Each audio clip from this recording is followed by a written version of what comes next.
الحمدللہ رب العالمین والصلاۃ والسلام علی رسول اللہ وعلی آلہ وصحبہ اجمعین، اما بعد فاعوذ باللہ من الشیطان الرجیم، بسم اللہ الرحمن الرحیم۔ رب اشرح لی صدری ویسر لی امری واحلل عقدۃ من لسانی یفقہوا قولی۔ آج کا ٹاپک جو ہے وہ پاکستان کے جو کرنٹ افیئرز چل رہے ہیں پاکستان سے ریلیٹڈ، اور جو کچھ کرائسس بھی ہیں یا اپرچونیٹیز ہیں، اس کے بارے میں ایک تبصرہ ہے۔ اور زیادہ ہسٹری نہیں ہوگی، لیکن صرف کانٹیکسٹ میں آنے کے لیے تھوڑا بہت بیک گراؤنڈ اور اس کو جو ہے وہ ٹچ کرنے کی کوشش کروں گا۔ اس میں تو کسی قسم کا کوئی شک نہیں ہے کہ Pakistan since the day of his existence ہمیشہ چیلنجز کا سامنا کرنا پڑا ہے، اور یہ جملہ بھی غلط نہیں ہے، مذاق بھی لیا جا سکتا ہے، لیکن یہ غلط جملہ نہیں ہے کہ پاکستان تقریباً ہر کچھ عرصے بعد ایک نازک دور سے گزر رہا ہوتا ہے۔ یہ اس ٹائپ کے بکس اور آرٹیکلز جس کے بارے میں اتنی لکھی گئی ہیں، پاکستان ایٹ کراس روڈز، دوہرائے پہ کھڑا ہے پاکستان، فیصلہ کرنا ہے، آگے جانا ہے، پیچھے جانا ہے، لیفٹ جانا ہے، رائٹ جانا ہے، کس طرف پیش رفت کرنی ہے۔ اور ڈے ون سے کیونکہ اس کے ایگزسٹنس کے ہی دشمن تھے اور وہ بالکل قریب دور ہر طرح سے تھے، تو اس لیے لہٰذا چیلنجز اور ہمارے اپنے فیلیئرز نے بہت ہمیشہ سے ایک مشکل حالات پیدا کیے ہمارے لیے۔ پاکستان جب بنا تھا، فنڈز کی کمی، ڈے ون سے دشمن نہیں چاہ رہا تھا۔ جب میں دشمن کا ورڈ یوز کر رہا ہوں تو اس سے صرف مطلب انڈیا نہیں ہے، بلکہ باقی سارے ایلیمنٹ شامل ہیں۔ تو بہت سارے ایلیمنٹس تھے جو نہیں چاہتے تھے کہ پاکستان بنے، فنڈز روکے گئے تھے اس کے اوپر امیگرینٹس کے ایشوز آئے جا رہے ہیں، لوگ آئے جا رہے ہیں ملک کے اندر، کھانے کے لیے کچھ نہیں ہے ان کو، پہنانے کے لیے ان کے لیے کچھ نہیں ہے، ان کو رہائش کے لیے کوئی ایشو نہیں ہے، کیا کیا جائے ان کو؟ کیونکہ پہلے بھی جب پاکستان اور نہیں تھا اور ایک یونائٹڈ انڈیا تھا، تو مسلمانوں کی وہ حیثیت نہیں تھی جو جنرلی ہندوؤں کی حیثیت تھی۔ کیا جنرلی جو باقی جو طبقات تھے، جو پارسی تھے اور جو دوسرے تھے، اقلیتیں تھیں، مائنورٹیز تھے، کہ فائنینشلی رچ ہوں، تو اس لیے وہ پرابلم تو ہم نے ہمیشہ سے ڈے ون سے فیس کی تھی۔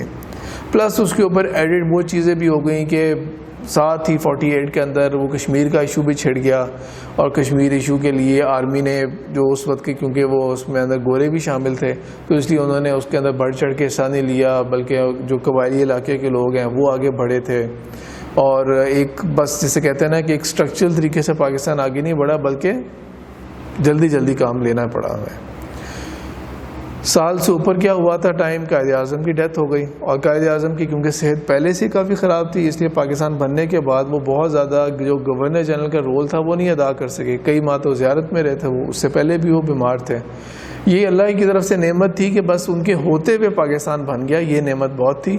باقی اس کے بعد وہ زیادہ رول نہیں پلے کر سکے اپنی صحت کی وجہ سے، اور چیلنجز بہت سارے ہیں۔ ان کے جو رائٹ ہینڈ جنہوں نے ان کو کہا ہوا ہے، بہت آرٹیکلز نے ان کو لیفٹیننٹ کہا ہوا ہے، ان کا لیاقت علی خان، وہ پرائم منسٹر تھے، اور انڈرسٹینڈیبل ہے کہ اس قدر کرائسس والے ملک کے اندر وہ کس قدر اوور آکوپائڈ ہوں گے، کس قدر وہ اوور بزی ہوں گے، چیزوں کو، چیلنجز کو میٹ کرنا ہے، اور جو پریشانیاں آتی جا رہی ہیں ڈے بائی ڈے، ان کو کس طرح سے انہوں نے ایڈریس کرنا ہے۔ اور کیونکہ یہ زیادہ ہسٹری کے اوپر نہیں ہے، ورنہ ادروائز ایون اس طرح کے بھی واقعات ہیں کہ ایک راولپنڈی کانسپریسی تھی، لیاقت علی خان کے اپنے ٹائم کے اندر ہی ایک کو ہونے کی کوشش ہوئی تھی آرمی کے اندر، اور اس کے اندر لیاقت علی خان کا جو ساتھ جنہوں نے دیا تھا ایوب خان اور ان لوگوں نے، تو اس لیے وہ کو جو تھا وہ ایک طرح کا انسکسیسفل ہوا۔ کو زیادہ کرنے والے جو تھے وہ سوویت سوچ رکھتے تھے، مارکسسٹ تھے، سوشلزم چاہتے تھے پاکستان کے اندر، اس ڈیٹیلز میں جائے بغیر۔ لیکن پرابلم جو ہے وہ یہ، یا جو پوائنٹ ہے وہ یہ ہے کہ چیلنجز ہمیشہ سے بہت سارے تھے ہمارے لیے۔ پھر اس کے بعد پاکستان کو ایک امیجیٹ چوائس پک کرنی پڑ گئی، کدھر جانا ہے، رشیا کے پاس جانا ہے، USSR کی طرف جانا ہے، یا امریکہ کا رخ کرنا ہے ہم نے۔ وہ ایک چوائس ایسی تھی کہ جس کے اندر ہمارے پاس زیادہ سوچنے کے لیے چیزیں نہیں تھیں، اور جب آبویس ہو گیا کہ انڈیا نے USSR کو پک کیا ہے، تو پاکستان نے اپنے بچاؤ، اپنے سروائیول کے لیے کسی طرح سے کوئی اور دوسری طاقت کے پاس جانا ہے، جو کہ نیچرل چوائس امریکہ بنتی تھی۔ ایک حساب سے وہ بہتر اس وجہ سے بھی کہ وہ کرسچن ورلڈ تھی، اور تو جیسے بھی کرسچنز ہیں وہ، اور کس قدر ایتھیسٹ ہیں اور کتنا تعلق ہے ان کا، وہ ایک الگ بات ہے، لیکن کم از کم بے خدا تہذیب نہیں تھی۔ ابھی تو ہمارے لیے کرب کرنا آسان ہے، لیکن اس وقت دیکھا جائے تو وہ ڈیفینیٹلی ایک ٹف چوائس تھی، بہت ٹف چوائس تھی، اور ہمیں ہر طرح کی ظاہری بات ہے ہیلپ کی ضرورت تھی ہمیں پاکستان کو۔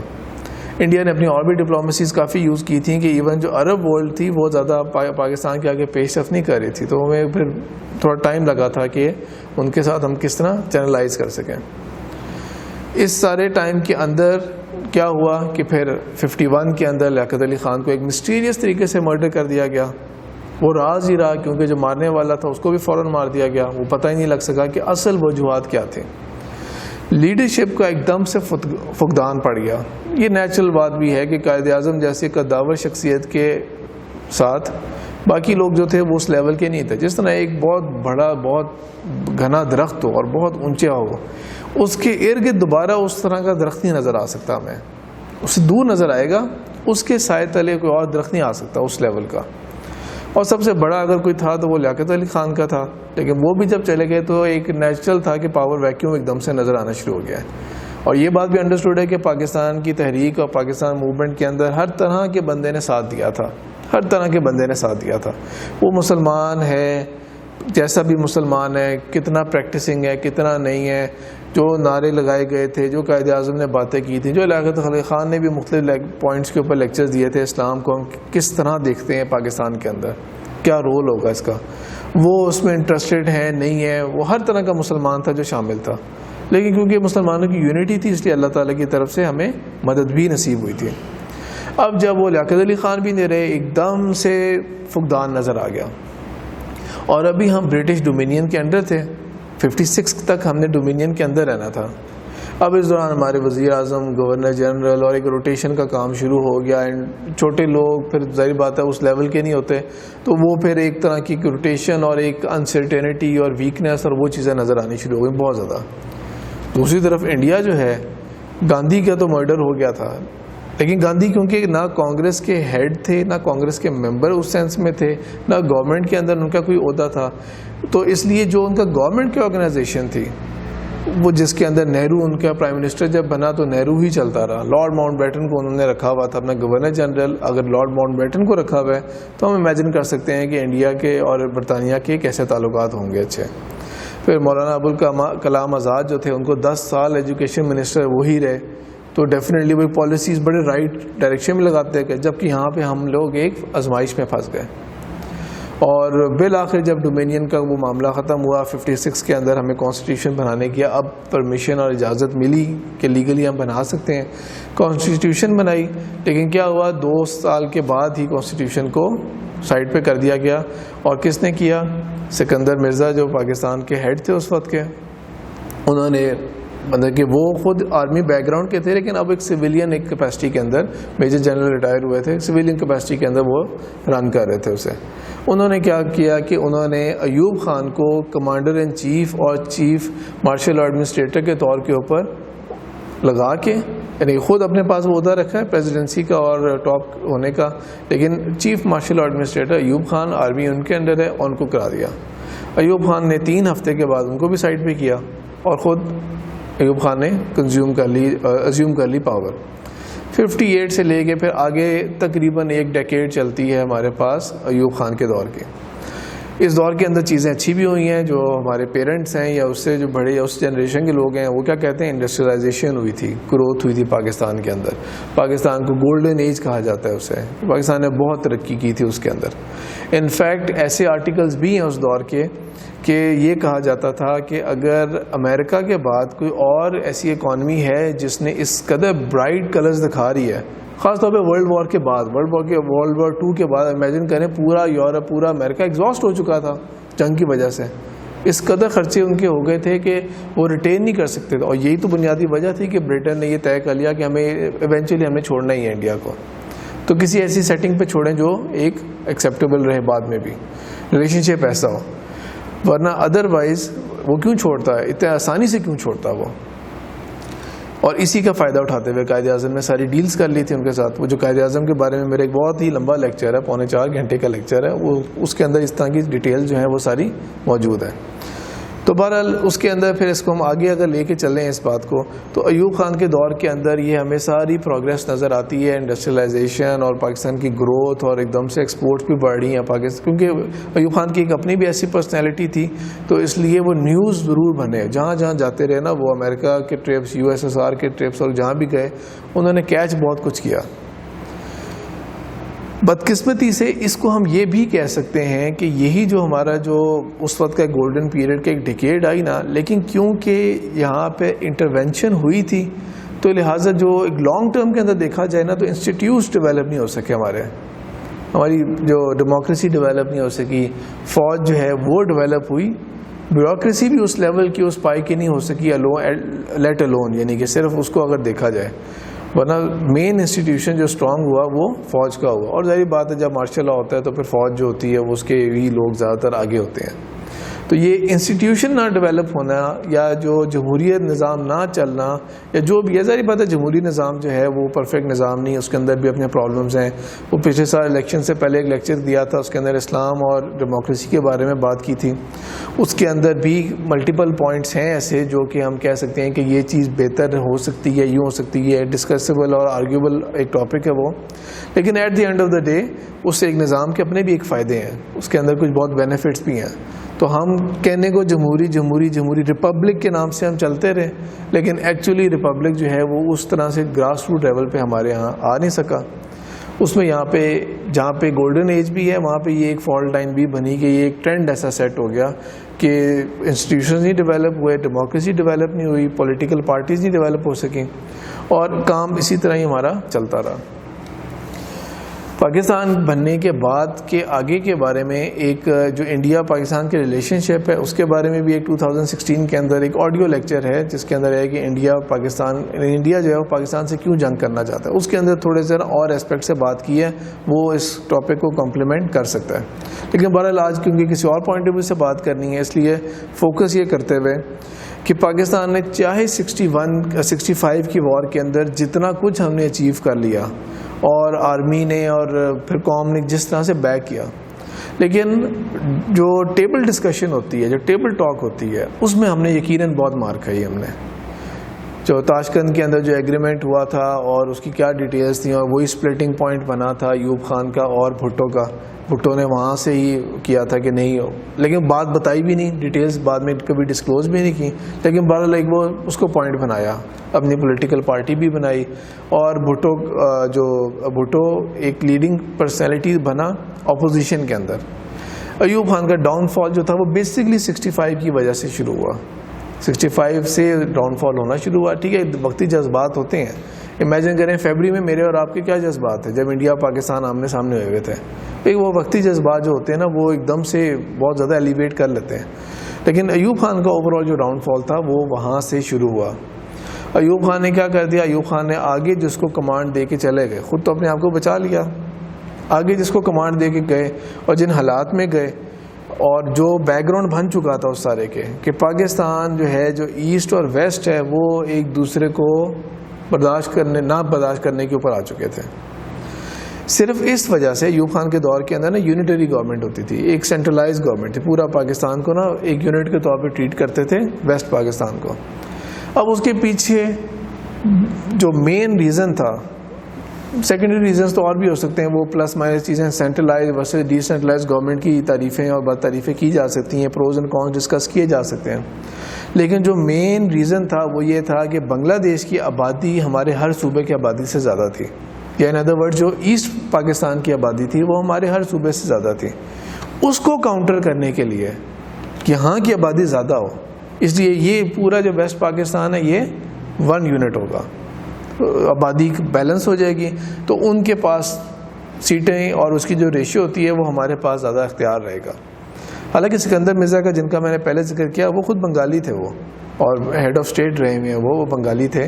لیکن اس کے بعد ظاہر بات ہے امپریشن وہی رہا کہ بیوروکریسی جو ہے پاکستان کی وہ ویسٹ پاکستان ڈومینیٹ کرتا ہے. فوج جو ہے وہ بھی پرٹیکولرلی ویسٹ پاکستان اور اس سے بھی زیادہ پرٹیکولرلی پنجاب ڈومینیٹ کرتا ہے اسے.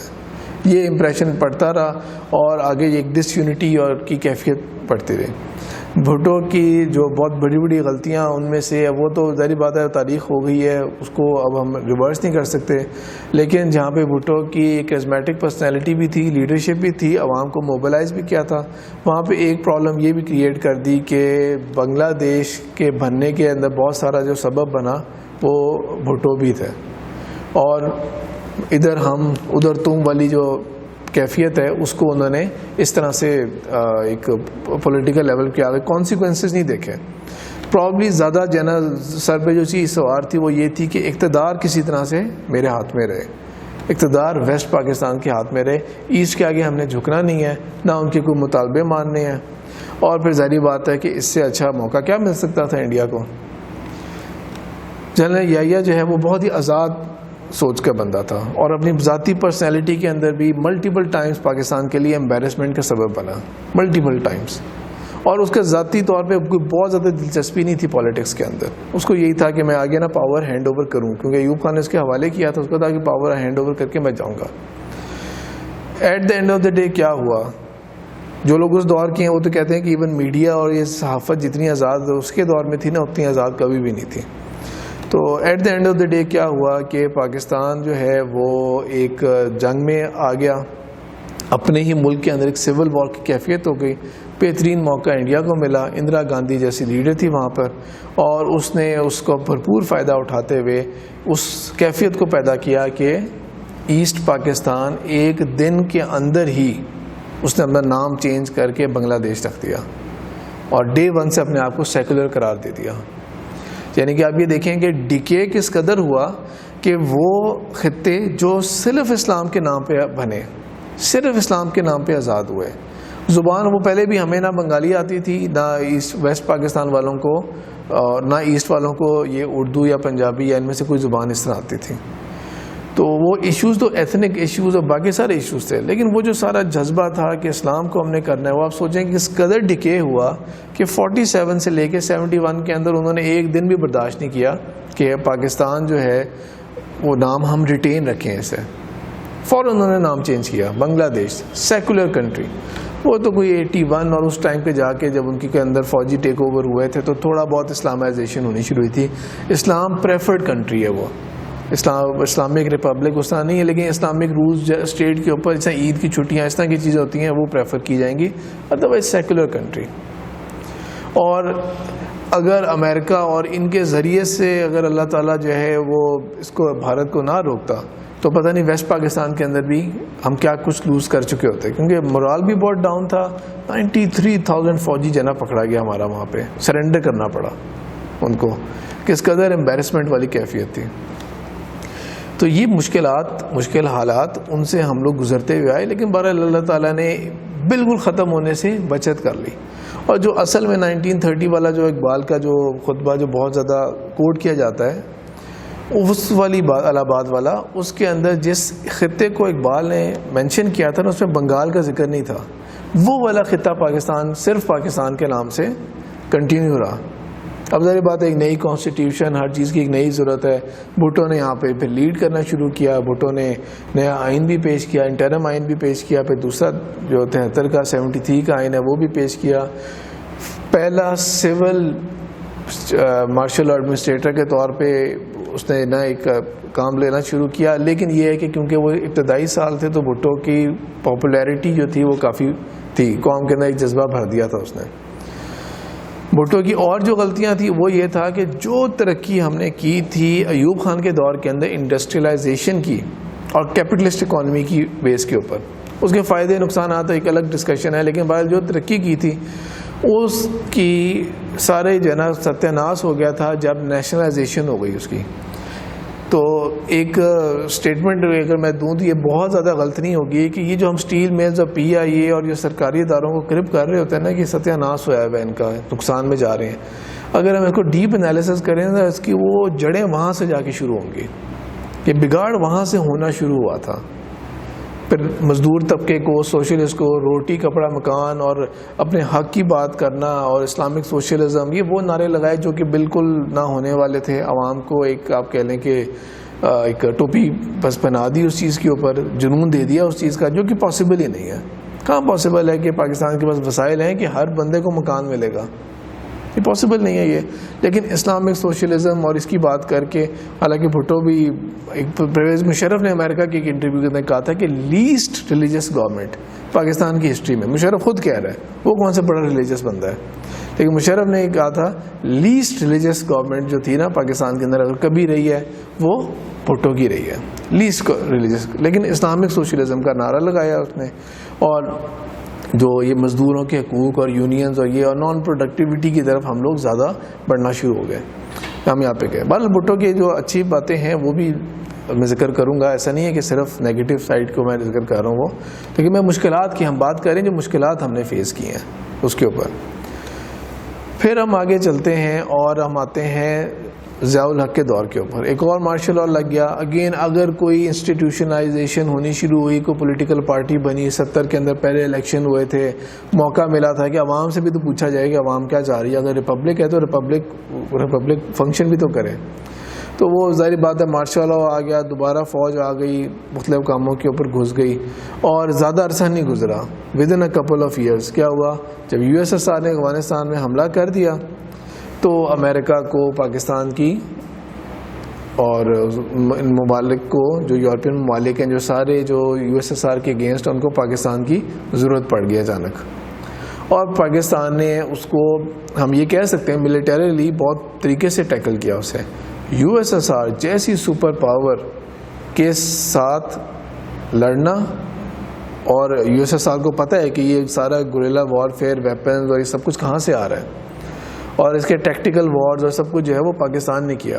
سارا کہ مسلم امت کے اندر یا امریکہ کے کہنے کے اوپر یہ نعرہ لگا کہ جی افغان جہاد جو ہے یہ فرض عین ہے. بالکل امریکہ کے کہنے کے اوپر یہ سارا کچھ ہوا, اور ظاہر بات ہے یہ سارا بہت ڈیفیکلٹ ہوگا.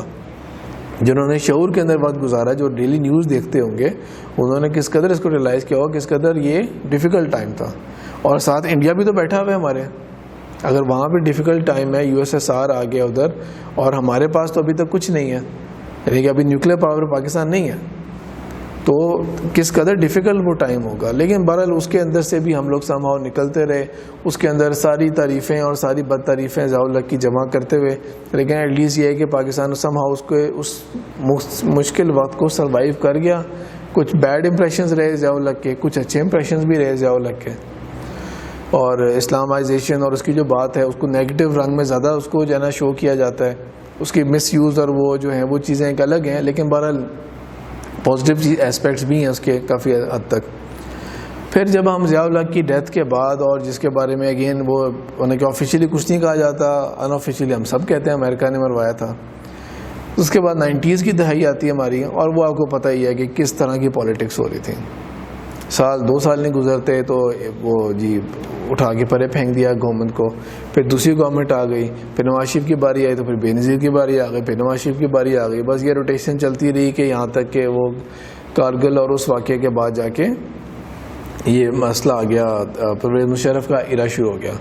اور پھر جب 9/11 ہوا, امریکہ کو دوبارہ یاد آ گیا کہ ہم نے وہ جو پاکستان کو چھوڑ کے چلے گئے تھے ملینز آف افغان ریفیوجیز کے ساتھ, ملیٹنٹس کے ساتھ, انریزالوڈ جگہ پہ درمیان میں ہم چھوڑ کے چلے گئے تھے, تو لہٰذا ہمیں پاکستان کی دوبارہ ضرورت پڑ گئی ہے 9/11 کے بعد افغانستان کے لیے.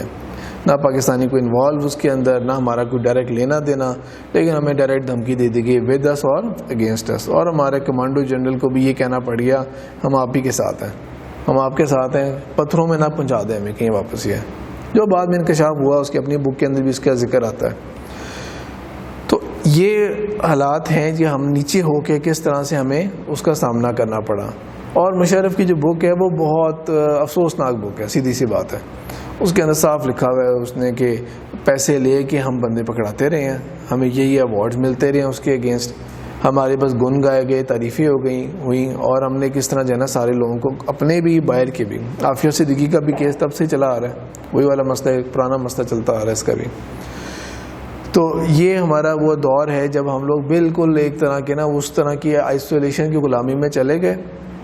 وزیرستان کا یہ جو پورا علاقہ ہے, علاقہ غیر, ہم بھی چھوٹے ہوتے ہوئے کبھی اس سائڈ پہ جاتے تھے تو علاقہ غیر کے بارے میں باتیں بڑی سنی ہوتی تھیں, لیکن انہوں نے پاکستان کو نقصان کوئی نہیں پہنچایا تھا.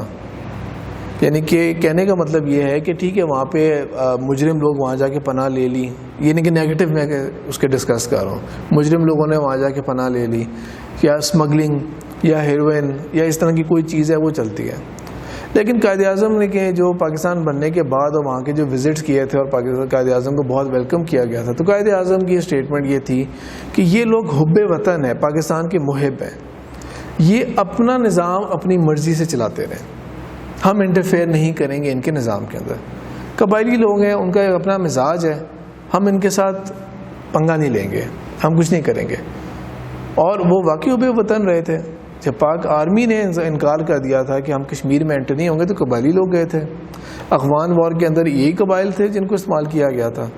اب یہاں پر اتنی بڑی غلطی مشرف نے یہ کر دی کہ امریکہ کے پریشر میں آ کے وزیرستان آپریشن سٹارٹ کر دیا ملیٹنٹس کے خلاف. امریکہ کے کہنے کے اوپر وہ صاف نظر آ رہا تھا کہ یہ ہم اپنی جنگ نہیں لڑ رہے, امریکہ کے کہنے کے اوپر کر رہے ہیں. امیجن کریں پاکستان آرمی کا مورال کتنا ڈاؤن ہوا ہوا, خود بھی نہیں لڑنا چاہ رہے. فتوے ایسے آ رہے ہیں کہ کون شہید ہے, وہ شہید ہے, یہ شہید ہے. اور دہشت گردی کے مسائل اور یہ مسائل اور پاکستان کے بہت ڈاؤن جانا شروع ہو گیا. پھر ایم کیو ایم کو جس قدر اختیار ملا مشرف کے دور کی وجہ سے, ہر ہیڈ لائن میں الطاف حسین کی خبر. اس نے کیا کارنامہ کیا بھائی, اس نے کیا کارنامہ کر دکھایا. اس نے زلزلہ جب آیا تھا تو میں خود والنٹیئر کیا ہوا تھا میں نے, اور اتنے اور اداروں کو دیکھا تھا جو والنٹیئر کر رہے تھے اور بہترین کام کر رہے تھے. سی ڈی اے نے کیمپ بھی لگایا ہوا تھا اور کشمیر میں بھی چیزیں بھیج رہے ہیں اور مختلف جگہوں پہ. ٹی وی کے اوپر خبر دیکھ کے اتنا عجیب سا لگا کہ ایک چھوٹا سا کراچی کے اندر جو ہے نا وہ کیمپ لگایا ایم کیو ایم نے, سارے میڈیا اس کو کور کر رہے, جبکہ چھوٹا سا کیمپ لگایا انہوں نے. کوریج آئے کہ یہ ٹینٹ لگا ہوا ہے, لوگ جی کپڑے آپ پہ چیزیں لا کے دے رہے ہیں, وہ بھی پتہ نہیں کسی اور کو بندوق رکھ کے کہہ دیا جاؤ کپڑے لا کے رکھ دو اپنے ادھر, اور اس کو پروجیکشن اتنی ہو رہی ہے. اور وہ پھر پیپلز پارٹی کا جب بعد میں دور آیا, وہ اسامہ بن لادن والا, فوج کے بارے میں بدگمانیاں, سوات آپریشن ہو رہا ہے, طالبان جی کہاں کہاں تک آ گئے ہیں, ٹی ٹی پی والے, ہر روز دھماکے, ہر وقت. وہ ایک بہت ہی ہم نے نازک ٹائم گزارا.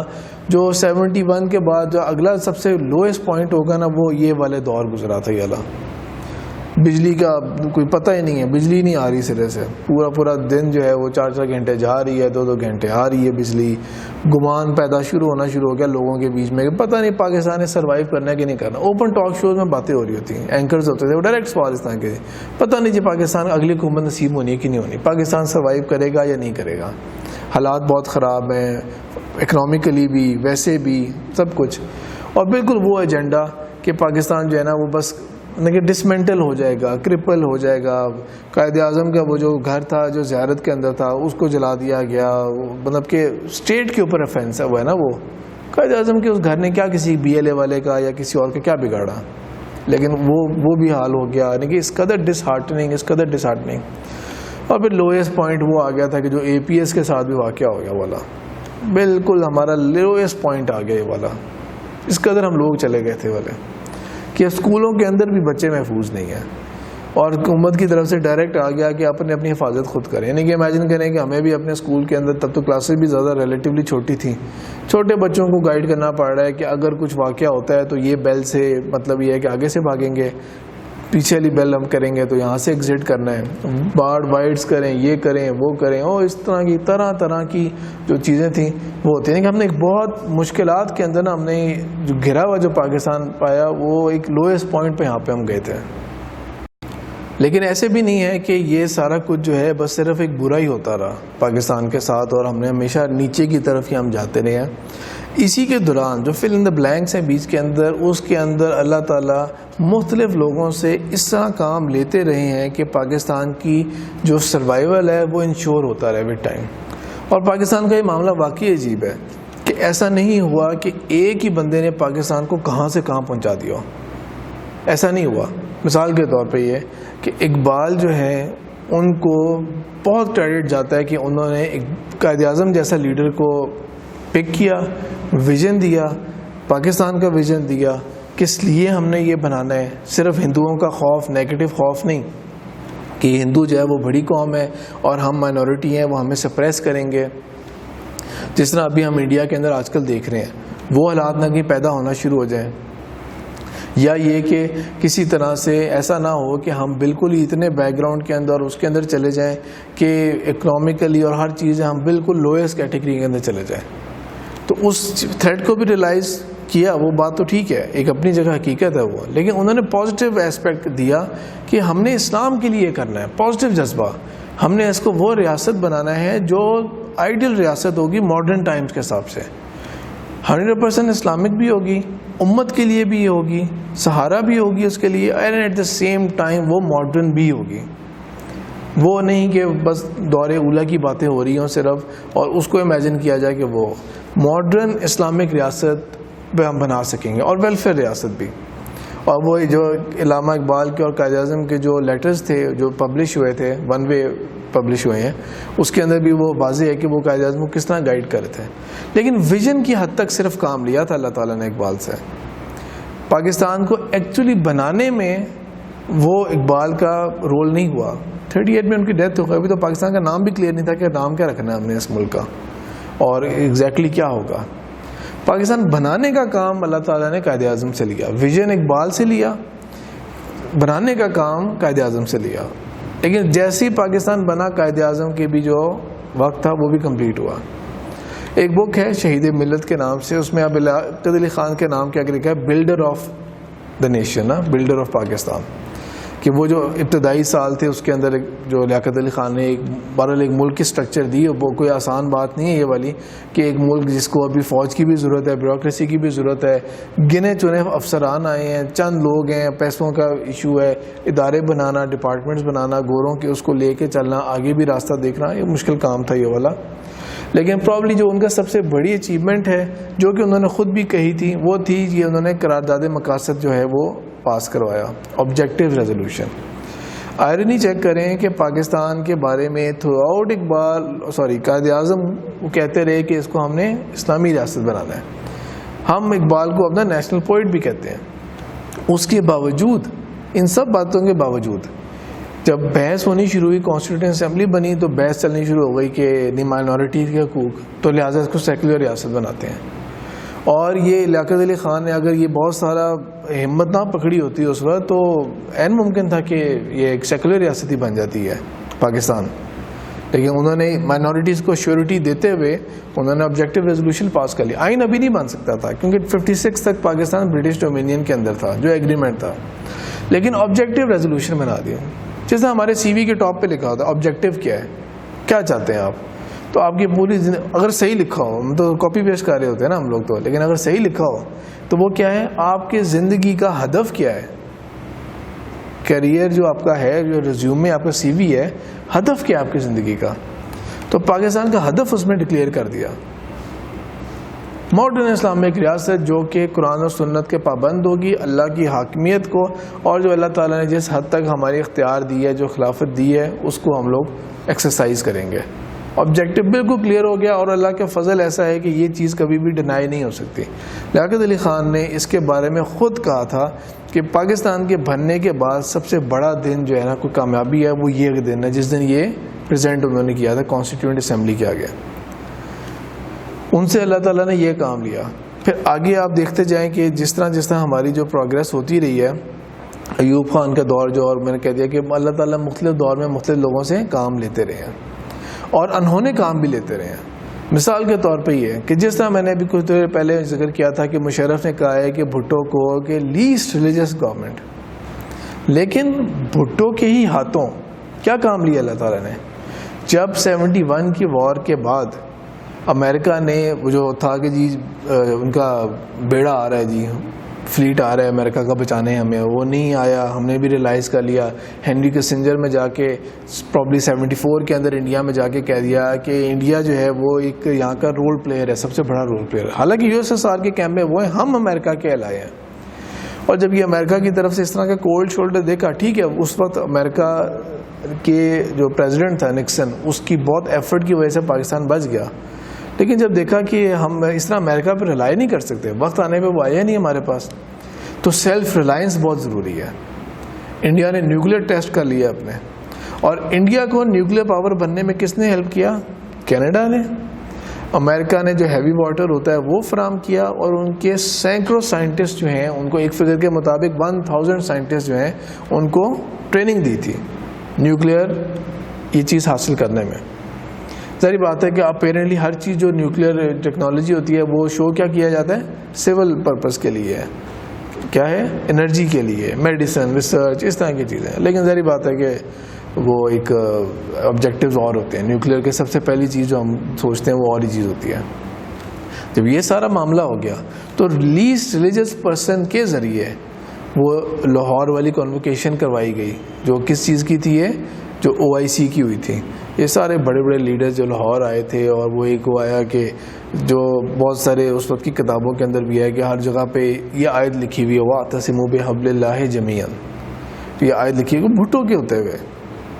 وہ اسلامک وہ جو تھا نا ایک یونٹی جو تھی پہلی دفعہ اس طرح سے پریکٹیکلی لیاقت علی خان کے بعد جنہوں نے ورلڈ مسلم لیگ بنانے کا ارادہ کیا تھا کہ ایک تو مسلم لیگ پاکستان کی حدود کے اندر ہے نا، ایسٹ اور ویسٹ پاکستان کا، ایک ہے ورلڈ مسلم لیگ، تمام ممالک کو اکٹھا کیا جائے، وہ بات بہت دور کی ہے، پریکٹیکل بات ایز سچ نہیں ہے وہ ابھی اس کو کرنا، جب تک کوئی بہت زیادہ کوئی جنگ یا کوئی ایسے حالات نہ ہوئے ہوں تو ریفارم کرنا ہو، ادروائز یہ بات بہت ناممکن ہے سوچنا کہ سارے مسلمان ممالک مرج ہو کے ایک ہی ملک بن جائیں گے، اس طرح یہ ہونا ناممکن ہے.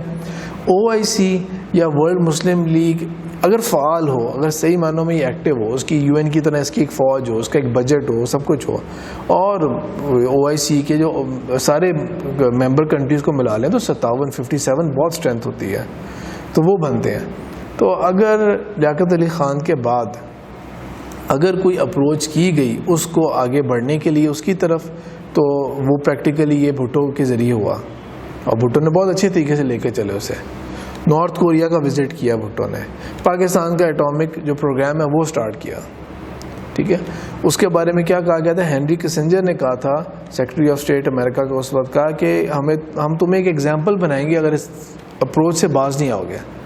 اور بھٹو کا پرابلی وہ میں نے اس کے ایگزیکٹ کوٹ مجھے نہیں پتا، لیکن جو اردو کے اندر کوٹیشن ہے اس کے، کہ ایکچولی اس نے اردو میں بولا یا اس نے انگلش میں بولا، لیکن کوٹیشن کیا ہے، اگر ہمیں گھاس بھی کھانی پڑے گی نا، یعنی کہ سینکشنز کتنی لگا لو گے ہمارے اوپر، ہمیں گھاس بھی کھانی پڑے گی، ہم تب بھی اٹامک اپنا جو اور یہ جو ایمبیشنز ہیں نا ان کو پیچھے نہیں چھوڑیں گے.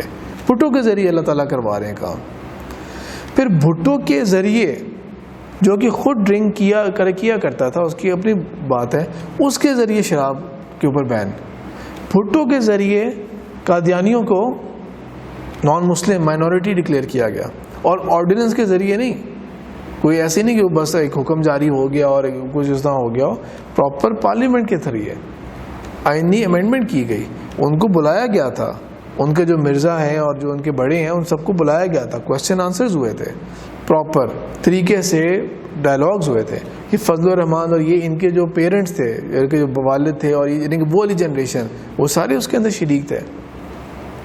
اور اینڈ میں جا کے ان کی اپنی ہی بات کے اوپر جب ان سے یہ بات کلیئر پوچھی گئی تھی، چلیں چھوڑیں ساری بحث کو کہ نبی کیا ہوتا ہے، رسول کیا ہوتا ہے، ختم النبیین کا کیا مطلب ہے، خاتم النبیین کا کیا مطلب ہے، فلانے کا کیا مطلب ہے، یہ سورہ احزاب کی آیت کا کیا مطلب ہے، ان چیزوں کو چھوڑیں، سیدھی بات بتائیں آپ ہمیں کیا سمجھتے ہیں، قادیانی یا احمدی ہمیں کیا سمجھتے ہیں؟ نان مسلم کافر سمجھتے ہیں ہمیں، تو پھر تو ہمیں کوئی ٹینشن نہیں ہے آپ کو بھی کافر کہنے میں، آپ مائنورٹی ہیں ایک.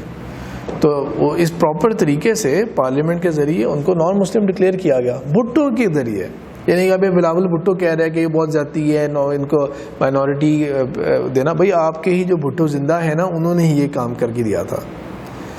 تو شاید سب سے زیادہ اسلامائزیشن جو ہے وہ بھٹو کے ذریعے ہوئی تھی، نہ کہ ضیاء الحق کے ذریعے، جس کو اتنا زیادہ بدنام کیا جاتا ہے. زیادہ افیکٹو اسلامائزیشن، زیادہ افیکٹو. یعنی کہ یہ جو تھا نا، جو ایک دھندلی دھاری تھی کہ قادیانی کے کہاں فال کرتے ہیں یہ ایک مسئلے کو، جو کہ بہت پہلے سے، ایون اقبال کی بھی ایک بک ہے اس کے اوپر، جو اس کا نہرو کے ساتھ مکالمہ ہوا تھا، اقبال کی بھی بک ہے اس کے اوپر، احمدیوں اور قادیانیوں کے اوپر. اقبال کی بھی رائے اس میں کلیئر ہے، لیکن بات بہت پرانی ہے، بحث یہ پرانی ہے یہ، لیکن اس کو کہتے ہیں لا کی شکل کے اندر اور قانون کی شکل کے اندر ایک مائنورٹی اس کو ڈکلیئر کر دیا. لیکن مائنورٹی کا مطلب مائنورٹی ہوتا ہے، یہ نہیں کہ وہ پاکستانی شہری نہیں ہے، ان کا کوئی حق نہیں ہے، جب چاہے ان کے ساتھ جو مرضی جاتی ہو جائے، یہ اس کا ہرگز مطلب نہیں ہے. وہ اپنے یہاں کو مسلمان نہیں کہہ سکتے، وہ اپنی مساجد کو یا اپنے جو ان کی جو عبادت گاہیں ہوتی ہیں، جو عبادت گاہیں ان کو وہ مساجد نہیں کہہ سکتے. یہ پابندیاں ساری ہیں ان کے اوپر، اسلام سے کوئی لینا دینا نہیں ہے ان کا. لیکن بس وہ مائنورٹی ہیں، جس طرح نان مسلم کرسچنز پاکستان کے اندر ہیں اس طرح وہ بھی ایک مائنورٹی ہیں، ایک اور ریلیجن ہے. احمدیہ کہہ لیں، قادیانی کہہ لیں، لاہوری کہہ لیں، جو مرضی نام دے دیں ان کو، ربوائی کہہ لیں جو کہ لاہور کے ساتھ ان کی ایک جگہ ہے. ربوا کے اندر کون سے ان کے اوپر تشدد ہوتا ہے؟ انڈیا کی ویڈیوز دیکھیں نا، انڈیا کے اندر کیا ہو رہا ہے، تو وہاں تو اس طرح نہیں ہوتا، کوئی اس طرح کی وینڈلزم نہیں ہو رہا ہوتا وہاں پہ. ربوا کے اندر وہ آزادی سے اپنا کر رہے ہیں. تو یہ اللہ تعالیٰ نے کس بندے سے کس طرح کا کام لیا. پھر ضیاء الحق اور جو آگے پھر آگے آتے رہے ان کے ذریعے ایک تسلسل رہا, یعنی کہ انہوں نے بہت طریقے سے امریکہ کو بھی ٹیکل کیا, پاکستان کی نیوکلیئر جو ایسٹس ہیں اور وہ پروگرام ہے وہ بھی جاری رکھا, گریلا وارفیئر کو بھی سمہاؤ کنٹرول کیا, اور اپنی زندگی میں تو خیر نہیں, وہ تو لیٹ کشمیر موومنٹ 89 میں شروع ہوئی تھی, لیکن بہرحال آپ کہہ سکتے ہیں کہ وہ ضیاء الحق کے پلاننگ اور اس دور کے اندر وہ تھا کہ کشمیر کو ہم نے بہرحال کس طرح سے ہم نے یہاں پہ اب یعنی کہ آگے پروگریس کرنی ہے ہم نے اس کے اندر. تو اللہ تعالیٰ ڈفرینٹ لوگوں سے ڈفرینٹ کام لیتے رہے ہیں مختلف ایام کے اندر, مختلف وقتوں کے اندر, یہاں تک کہ یعنی کہ فارن پالیسی یا دلیر ہونے کے اعتبار سے یا دھڑلے والا ہونے کے اعتبار سے یا یہ کہ ابرپٹ ہونے کے اعتبار سے میرے خیال میں سب سے کوئی فارغ لیڈر ہمارا گزرا ہے نا, تو one of them is Nawaz Sharif. Nawaz Sharif کے آپ وہ دیکھا کہ ابھی جو اپنے دور کے اندر اوباما کے بعد گیا تھا, پرچیوں کے اوپر پڑھ رہے ہیں, نہ کوئی فارن منسٹر انہوں نے رکھا, نہ انڈیا کے ساتھ کوئی دھڑلے سے کوئی بات کر سکتے ہیں کسی قسم کی, لیکن اس بندے کے ذریعے اللہ تعالیٰ نے ایٹمی دھماکے کروا دیے. سب سے زیادہ میرے خیال میں اس معاملے میں کمزور دل والا جو لیڈر ہمارا رہا ہوا ہے نواز شریف, اسی کے ذریعے سب سے مشکل ڈیسیجن کروا لیا. اگر ایٹمی دھماکے نہ ہوتے, وہ تو ظاہر بات ہے وہ ہمارے اندر کا راز تھا نا کہ ہمارے پاس ایٹمی پاور ہے نہیں ہے, کس کیپیبلٹی کی ہے. میرے اور آپ کے جیسا عام بندہ جو ہے وہ تو نہیں اس کیپیسٹی کو جانتا, تو وہ جو دنیا کے آگے ورلڈ سٹیج کے آگے حالانکہ وہ تو غیر وقت میں نے خود بھی دیکھا ہوا ہے, اور کہ امریکہ کی طرف سے بھی بل کلنٹن کی طرف سے بھی بہت پریشر تھا کہ آپ لوگوں نے کوئی ایسا مس ایڈونچر نہیں کرنا, کوئی غیر ذمہ داری کا احساس نہیں دکھانا, ہم ہیں موجود ہیں, انڈیا نہیں کرے گا اگریشن. انڈیا کا تو موڈ ہی خراب ہوا تھا تب, اسرائیل کو بھی اسرائیلی فائٹر جیٹس بھی آئے ہوئے تھے وہاں پہ, جس طرح ابھی فیبری کے بارے میں بھی ہوا تھا کہ پاکستان نے جہاز گرائے, ISPR نے بھی کہہ دیا کہ 2 جہاز گرائے ہیں, 2 پائلٹ پکڑے گئے ہیں. بعد میں خود ہی چپ ہو گئے کہ بس ایک ہی پائلٹ تھا, یہ جس کو ہم چائے پلائے جا رہے ہیں اسے ہم. باقی ادروائز جو جیسا ظفر ہلالی نے ٹی وی کے اوپر کہا تھا کہ ایک اسرائیلی پکڑا ہے ہم نے, ایک اسرائیلی تھا جس کو پکڑا ہے, ہمیں کیا ضرورت پڑی ہے ڈکلیئر کرنے کی, اچھی پالیسی ہے, کیا ضرورت ہے ڈکلیئر کرنے کی ہمیں. وہ مانگیں گے تو تب ہم دے دیں گے انہیں, یا ہم کوئی چیز منوا لیں گے تب ان سے, اگر ایسی سچویشن ہے تو تب بھی یہ ہوا تھا کہ انڈیا جو ہے وہ اپنی مدد ان کی مدد کے لیے اسرائیلی فائٹر جیٹس بھی آئے ہوئے تھے, جس کی وجہ سے جمعے کی بجائے ایک دن پہلے جمعرات کو کرنا پڑ گیا تھا ہمیں ایٹمی دھماکہ 28 مئی کو. اور میں اس کا گواہ ہوں کہ گرمیوں کے شدید دن تھے, لیکن جس دن ایٹمی دھماکہ کیا تھا خوشگوار موسم ہو گیا تھا, خوشگوار شام ہو گئی تھی ہماری بولی, ایسے لگ رہا تھا کہ جس طرح اللہ کی طرف سے ہوا ہے. سینکشنز لگیں اس کے بعد پاکستان کے اوپر جو بھی ہوا, لیکن اقبال کا وہ شعر جو ہے وہ بھی آ گیا کہ اے طاہر لاہوتی اس رزق سے موت اچھی, جس رزق سے آتی ہو پرواز میں کوتاہی.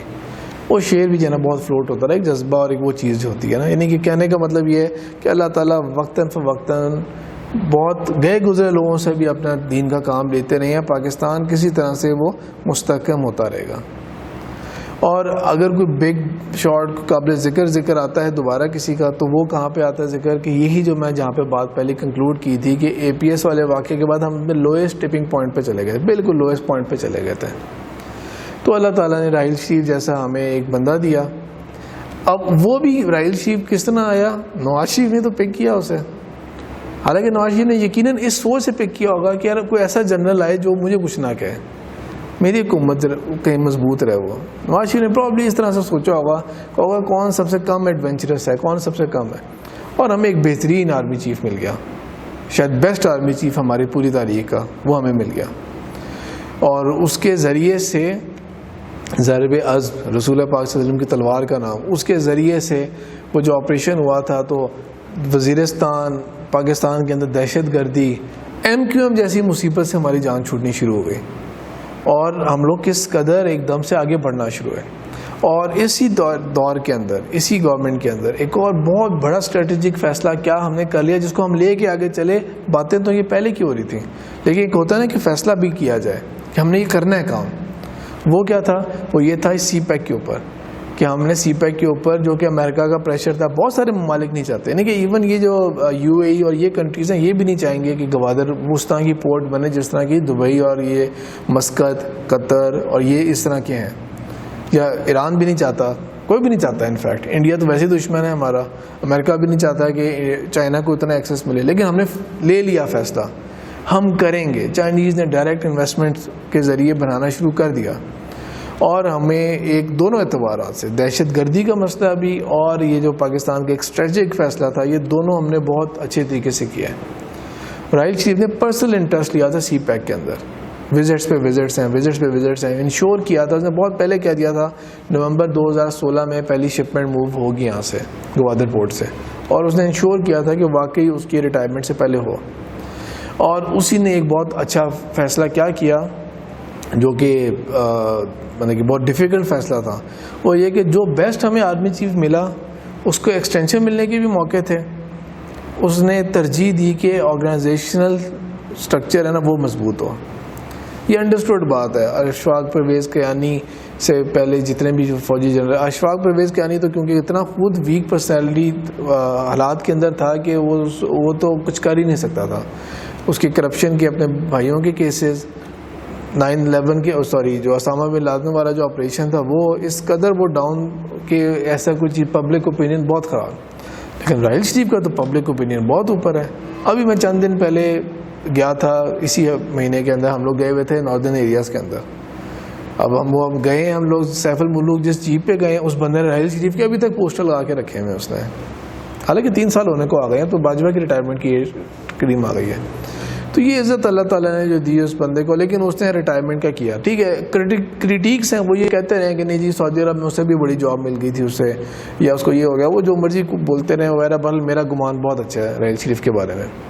اگلا بندہ بھی جو آرمی چیف چنا وہ بھی اتنا برا نہیں تھا, اس کو اچھا پلیٹ فارم بھی مل گیا, اور وہ بھی نواز شریف سے ہی چنوا لیا اللہ تعالیٰ نے. اس کو بھی نواز شریف نے ہی چنا کہ باجوہ نے اس کو آگے لے کے چلا. تھوڑا بہت فرق ہوتا ہے, ہر بندے کی اپنی پرسنالٹی ہوتی ہے, ہر بندے کا اپنا ایک مزاج ہوتا ہے, اور ایک دوسرے کا عکس نہیں ہوتے, لازمی نہیں ہے. مشرف کا عکس یہ کیانی نہیں تھا, کیانی کا عکس راحیل شریف نہیں تھا. راحیل شریف اور باجوہ ریلیٹیولی کلوز ہیں, لیکن ہر ایک کا اپنا ایک فرق ہوتا ہے. لیکن بہرحال یہ چیز بھی اچھی ہے کہ فوج نے یہ انڈرسٹینڈ کر لیا کہ ہمیں ڈائریکٹ گورنمنٹ میں آنے کی ضرورت نہیں ہے, ہمیں یہ لیے اپروچ کرنے کی ضرورت نہیں ہے. خام خواہ جو ہے وہ نہ تو ہمارا یہ کام ہے, نہ ہماری ٹریننگ ہوئی ہوئی ہے ملک چلانے کے اعتبار سے. ملک کے مسائل پیچیدہ ہیں, ہم اپنا جو کام ہے اس کو کریں, اور پیچھے سے پریشر لگا کے آگے رکھیں ہم ان کو. تو آپ یہ سمجھ لیں کہ 2014 والا جو APS والا واقعہ تھا نا, اور وہ جو پھر نیشنل ایکشن پلان تھا والا, جو پاکستان کی اسٹیبلشمنٹ ہے جس کو ڈومینیٹ فوج ہی کرتی ہے, بیوروکریسی بھی ہے لیکن ڈومینیٹ فوج کرتی ہے, اس اسٹیبلشمنٹ کا یہ فیصلہ تھا کہ ہم نے پاکستان کو اب پاک کرنا ہے, آگے لے کے چلنا ہے. MQM ایک الگ چیز ہے, باری باری کر کے لے کے چلے نا, پنجاب کو نہیں چھیڑا, ہر ایک کو نہیں چھیڑا, تسلسل کے ساتھ کہ ضرب عضب وزیرستان میں ہونے کے بعد, اور وزیرستان میں اب ترقیاتی کام ہو, اس کو مرج کیا جائے واپس پاکستان کے ساتھ, KPK کے اندر مرج کیا جائے اسے. MQM کو جب ٹیکل کر لیا, MQM کا تو خاتمہ ہو جاتا, بالکل ہی خاتمہ ہو جاتا اگر یہ عمران خان اتحاد نہ کرتے, اور یہ جو چند سیٹیں ملی آگے آگے اور بھی ریلیونٹ ہو جانا تھا MQM نے. لیکن جس طرح سے ہماری جان چھٹی MQM سے, الطاف حسین سے, اور اس کے اپنے پارٹی والے کہنا شروع ہو گئے کہ اس کے اوپر غداری کے مقدمے کیے جائیں, تو یہ بہت بڑی نعمت ہے اللہ تعالیٰ کی. پھر اب اگلی باری آئی جائے نواز شریف اور ان لوگوں کی کہ جن لوگوں نے ملک کے اوپر اتنے عرصے سے اقتدار کیا, پرفارم نہیں کیا. ذاتی کرپشن ہمیشہ ہی چلتی رہی ہے, ہر دور میں چلتی رہی ہے, اس کو ڈینائی نہیں کر سکتے ہم لوگ. لیکن بہرحال ایک صفائی ہونی چاہیے نا, ان لوگوں کو اب نکلنا چاہیے. کچھ لوگ ہیں جو اب ہو گئے ہیں جن سے ہم اور کیا نکال سکتے ہیں. نون لیگ سے جتنا نکال سکتے تھے انہوں نے بس پرفارمنس دے دی ہے, باقی سٹرکچرل چینج نہیں ہوگا.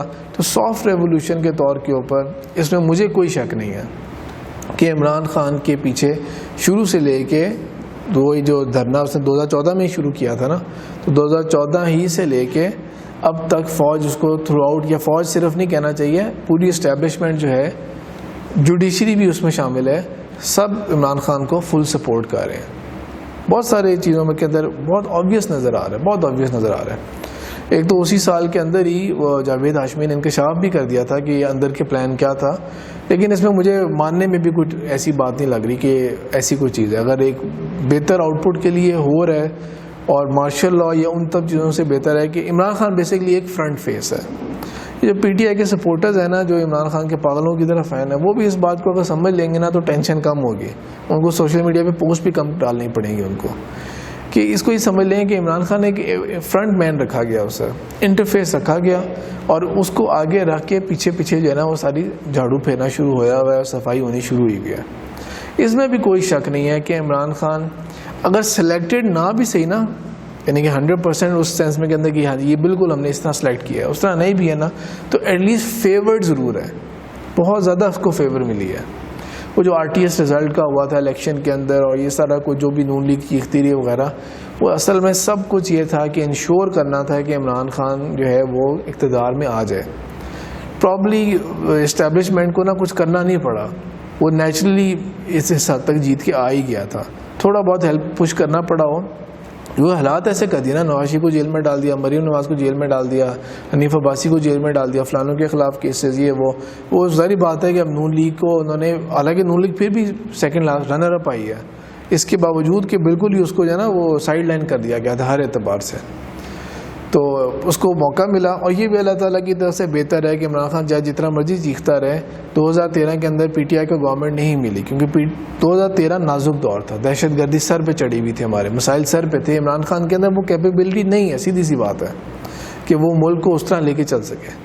تو وہ نواز شریف جیسا ایک ایکسپیرینسڈ بندہ، اور اس کی گورنمنٹ کے اندر مان لیا کرپشن ہوتی رہی ہوگی اس دور کے اندر، لیکن بہرحال ہمارے بجلی کے مسائل حل ہوئے ہیں اس دور کے اندر، ہمارے بہت سارے مسائل حل ہوئے ہیں، اور دہشت گردی جو ہے اس کے اندر بھی زیادہ ایشو نہیں کریٹ ہوا. وہ اس کو ایک یعنی کہ آپ کہہ لیں کہ فوج اور اس کے ساتھ ون وے اور دی ادر بہرحال بات چلتی رہی ہے.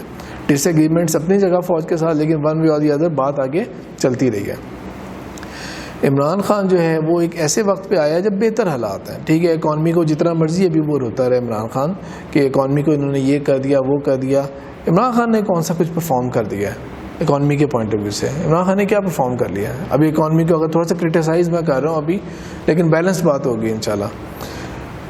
اکانومی کے اوپر شور مچایا، اکانومی کا یہ حال ہے، اور یہ ایمنسٹی اسکیم جب 2018 میں ہی دی گئی تھی تو اس کو کیا کہہ دیا، یہ چوروں کو تحفظ دے رہے ہیں، ہم کسی کو نہیں چھوڑیں گے جب ہم گورنمنٹ میں آئیں گے.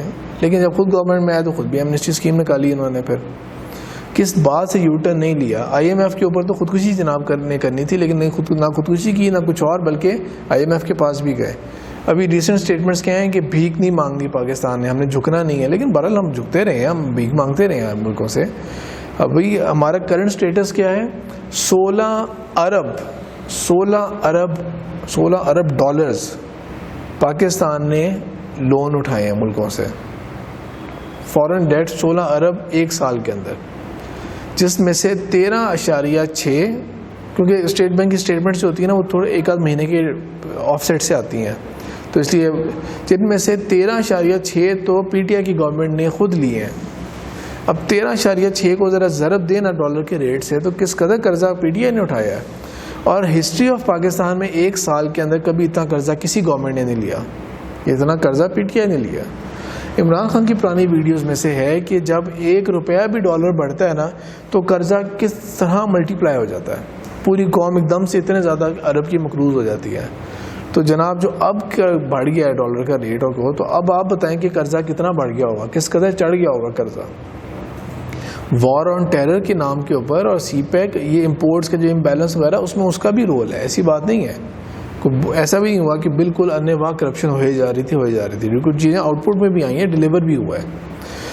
تو اینی وے یہ نہیں کہ یہ عمران خان کی فیلیئرز بھی ہیں. عمران خان نے بہت ساری موقعوں کے اوپر، بلکہ اکثر موقعوں کے اوپر فیلیئر دکھایا، اور بہت ساری اسٹیٹمنٹس پہ ہم نے کہا تھا کہ آپ اس کو یونیورسٹی ڈکلیئر کریں، یونیورسٹی ڈکلیئر کر دی کہ یہ یونیورسٹی ہوگی. کدھر ہے یونیورسٹی؟ اچھا وہ ایک اور جو منگلا کے پاس ایک صوفی ازم کی یونیورسٹی، وہ یونیورسٹی کہاں گئی؟ وہ والی جس کو آپ نے سٹارٹ کیا تھا، انیشیٹ کیا تھا، وہ تو زمین تک اس کی ابھی صحیح طرح سے ایکوائر نہیں ہوئی ہے. 100 دن کا پلان ہم نے بتایا تھا کہ بعد میں آپ خود ہی اس کے اوپر پریشان ہوتے رہیں گے یہ 100 دن کا کیا پلان ہے. پورا نیا پاکستان جو ہے اس میں اگر عمران خان کے پاس باتوں کے علاوہ کوئی فیس تھا دکھانے کو، وہ اسد عمر کا تھا. یہ بندہ ہے جو ڈیلیور کر کے دے گا نیا پاکستان. باقی تو جو ہے نا وہ سارے پرانے لوگ ہی ہیں نا جو دوسرے پارٹیز کے آئے ہوئے ہیں اور ادھر آ کے جو ہے نا بہت وہ ہو گئے ہیں، اب اچھا بننے کی کوشش کر رہے ہیں. کہ فواد چودھری اور جو فردوس عاشق اوان اور شیخ رشید، اور بلکہ کیا کیا کس کا نام لیں ہم لوگ، یہ ساری جو ہے نا یہ کام نون وہ پیپلز پارٹی ہر طرف سے گھوم پھر کے آئے ہوئے ہیں. یہ فیس تھا عمران خان کے پاس اگر نیا پاکستان کا حقیقت کے اندر جو خواب دکھایا تھا کہ ہم نے تو اس کو بالکل بدل کے رکھ دینا ہے، وہ تھا اسد عمر والا. باقی تو اس کے لائکس کے تو اور ایسے کوئی بھی نہیں ہے، لیکن اسد عمر تھا. اسد عمر کا آپ کو پتہ ہے اچھی طرح سے کیا اس کا انجام کیا ہوا. اور نیا پاکستان دور کی بات IMF کے اب پالیسی اب چلتی رہے گی جب تک یہ قرضے اور اس کے معاملات ہیں.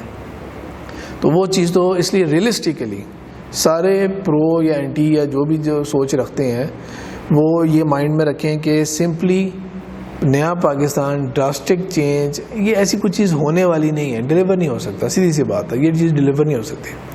باقی شارٹ کمنگز اور بھی بہت ساری ہیں جو PTI گورنمنٹ نے اپنی شارٹ کمنگز دکھاتے رہے ہیں وہ اس عرصے کے دوران. یہ سب کچھ ہے اس کے ساتھ کہ عمران خان کے اوپر بہت ساری امیدیں لگی ہوئی تھیں. یہ بندہ کوئی ڈیلیور کر کے دکھائے گا ایٹ لیسٹ. یہ میں خود جملہ بولا کرتا تھا کہ 19-20 کا تو فرق آئے گا نا, 19-20 تو فرق پڑے گا ہمارے اسٹیٹس کو کے اندر, نظام کے اندر, جو ہمارا سسٹم ہے اس کے اندر, پولیس کے اندر, عدالتی نام بھی طریقے انصاف ہے تو انصاف جو ہے وہ تو کم از کم کوئی ڈیلیور ہوگا نا. ایجوکیشن کی کتنی بات کی تھی عمران خان نے, یہ وہ تمام تھے جو ہمارا اسٹیٹس کو بدلنے والی چیزیں تھیں. لیکن اب ظاہری بات ہے کہ وہ معاملہ کتنا چینج ہے اور اب تو یو ٹرن پہ یو ٹرن ہے. اسٹیٹکس کیا بتائی تھی یا مورالٹی کیا بتائی تھی, اخلاقیات کیا بتائی تھی کہ کوئی ایک بھی چیز بری ہوتی ہے دنیا میں کہیں بھی تو فوراً منسٹر ریزائن کرتا ہے. ریلوے کی ایگزامپلس دی تھیں, اب ہمارے ریلوے منسٹر صاحب ریزائن ہی نہیں دے رہے, نہ عمران خان ڈیمانڈ کر رہے ہیں ان سے. تو یہ ساری وہ چیزیں جو فیلیئرز ہیں. ڈیلیور کرنے والی چیزوں کے اندر آسٹیریٹی کو جو مطلب کہ سادگی ہے اس کو اوور ریٹ کر دیا, اور پتہ نہیں عجیب عجیب باتیں, انڈے, مرغیاں, بھینسیں, مجھیں, کٹے, ان سے لے کے تو ہیلی کاپٹر کے اوپر سفر کرنا زیادہ سستا پڑتا ہے. یعنی کہ وہ ایسی باتیں جو مطلب کہ بس ایسے ہی ہیں. ہوائی جہاز کے اوپر ہم سفر نہیں کریں گے, پرائیویٹ ہوائی جہازوں پہ سفر ہو جا رہا تھا مسلسل. یہ تو شاید پہلا موقع ہے جس کے اوپر عمران خان نے ایک پرائیویٹ ایئر لائن کو یوز کیا, ورنہ otherwise dedicated airline use ہو رہی تھی. اپنا فلائٹ ہوتی ہے جو پرائم منسٹر کا پلین ہوتا ہے وہ یوز ہو رہا تھا. تو یہ آسٹیریٹی اور یہ سب کچھ ہے, پھر اپوزیشن کے پیچھے ہی پڑ جانا, یعنی کہ آپ ڈیلیور نہیں کر پا رہے تو راتوں کو خطاب کر کے اپوزیشن کو برا بلا کہے جا رہے ہیں کہ میں اب چھوڑوں گا نہیں یہ کو. حالانکہ آپ کا کام نہیں ہے, آپ نیب کے ہیڈ تو نہیں ہیں, آپ عدالتوں کے اندر تو نہیں ہے, یہ آپ کا کام ہی نہیں ہے, سیدھی سی بات ہے. اور خود بھی مانتے ہیں, یعنی کہ ایک جگہ پہ اسٹیٹمنٹس یہ دیتے ہیں کہ بھائی یہ تو کیسز پہلے کے چل رہے ہیں, ہم نے تو کچھ نہیں کیا. اور دوسری طرف یہ کہ ہم کسی کو نہیں چھوڑیں گے. آپ کا کام نہیں ہے یہ والا, آپ کا کام ہے ایگزیکٹو ہے. آپ ایگزیکٹو کا کام ہوتا ہے ایگزیکیوٹ کرے, وہ ملک کے کام جو ہے ان کو آگے لے کے چلیں.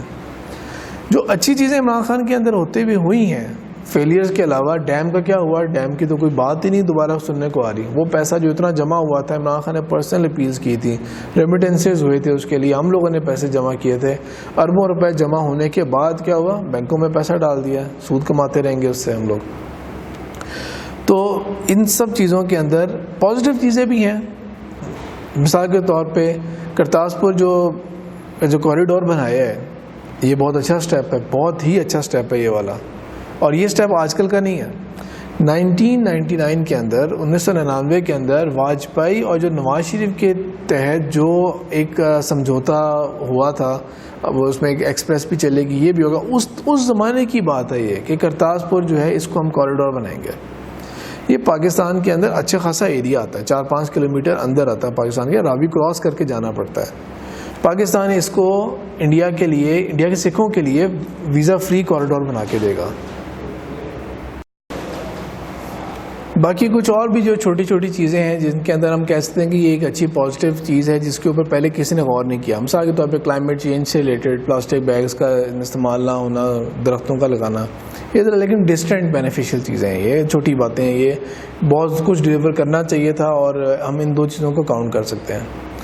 البتہ ایک کام اور اچھا یہ ہوا کہ جب انڈیا نے یہ محسوس کیا اتنے عرصے کے اندر کہ ان کی پالیسیز, ان کی انویسٹمنٹس, سال کی انویسٹمنٹس جو انہوں نے کی تھی پاکستان کو خراب کرنے میں, تباہ کرنے میں, اپنے ایسٹس ڈالے تھے بیچ میں, TTP اور افغانستان کے اندر, اور اتنا کچھ انہوں نے انویسٹ کیا, جب ان کو ہاتھ سے جاتا ہوا نظر آیا تو انہوں نے پے در پے کیا کیا, انہوں نے واقعات کیے کہ پاکستان کے اوپر کسی طرح سے مائگریشن کا بہانہ بنا سکیں. وہ کبھی وہ کشمیر کا وہ ہوا, کبھی یہ پناما والا واقعہ ہو گیا, اور ایک بہانہ بنا کے رکھا ہوا تھا. 2016 کے اندر بھی انہوں نے بہت ایگریشن ایک دم سے شو کیا, اینڈ میں کہہ دیا ہم نے سرجیکل سٹرائکس کر دی ہیں. تو ہمارا کہنا یہ تھا وہ کدھر کی ہیں سرجیکل سٹرائکس, پتہ تو بتائیں نا, ہم جا کے دیکھیں تو صحیح وہاں پہ کیا سرجیکل سٹرائکس ہوئی ہیں. تو اس کے بارے میں بس انڈیا کے اندر تو گن گائے جا رہے ہیں, ان کے ایکٹرز جو ہیں اور سیلیبریٹیز ہیں وہ بھی کہہ رہے ہیں کہ زبردست پاک بھارت کی فوج اور یہ وہ بھارت کی فوج, اور اس طرح بڑی تعریفیں ہو رہی ہیں. اور پاکستان ٹیررسٹ ہے وغیرہ. وہ ہمارا آئسولیشن والا ٹائم تھا ہمارا انٹرنیشنلی, کیونکہ نون لیگ نے کوئی فارن منسٹر تک تو لگایا نہیں ہوا تھا. اس قدر پیتھیٹک ان کی اپروچ تھی اس معاملے میں. تو اس کے اوپر انڈیا کو جب زیادہ فیلیئرز نظر آئے تھے 2016 کے اندر, پھر یہ ہوا تھا کہ راحیل شریف نے یہ بھی اسٹیٹمنٹ دی تھی کہ سرجیکل اسٹرائک آپ نے کی ہے تو پتہ تک نہیں لگا. ہم اگر سرجیکل اسٹرائک کریں گے نا تو آپ کو نصاب میں پڑھانا پڑ جائے گا وہ کہ پاکستان نے سرجیکل اسٹرائک کی تھی. لیکن بہرحال وہ بات ایسی چلی.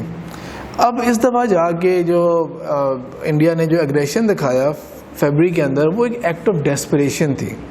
کیا حاصل کرنا تھا انہوں نے اس چیز سے؟ انہوں نے ایک ایکٹ آف ڈیسپریشن کی. الیکشن قریب تھے, وہ سب کچھ تھا, لیکن ایک ایکٹ آف ڈیسپریشن تھی ان کے لیے. فرسٹریشن تھی اس کے اندر, بہت سی فیلنگ شامل تھیں.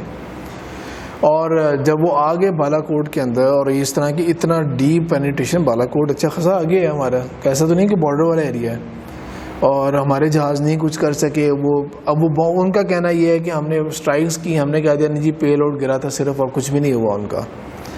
میرے جیسے آپ لوگ بھی جو لوگ نان ملٹری بیک گراؤنڈ کے ہیں, آئی ایس پی آر کی طرف سے جو مجھے اسٹیٹمنٹ آئے, ہمارے بہت سادہ سا سوال, ہم نے جہاز کیوں نہیں گرایا ان کا؟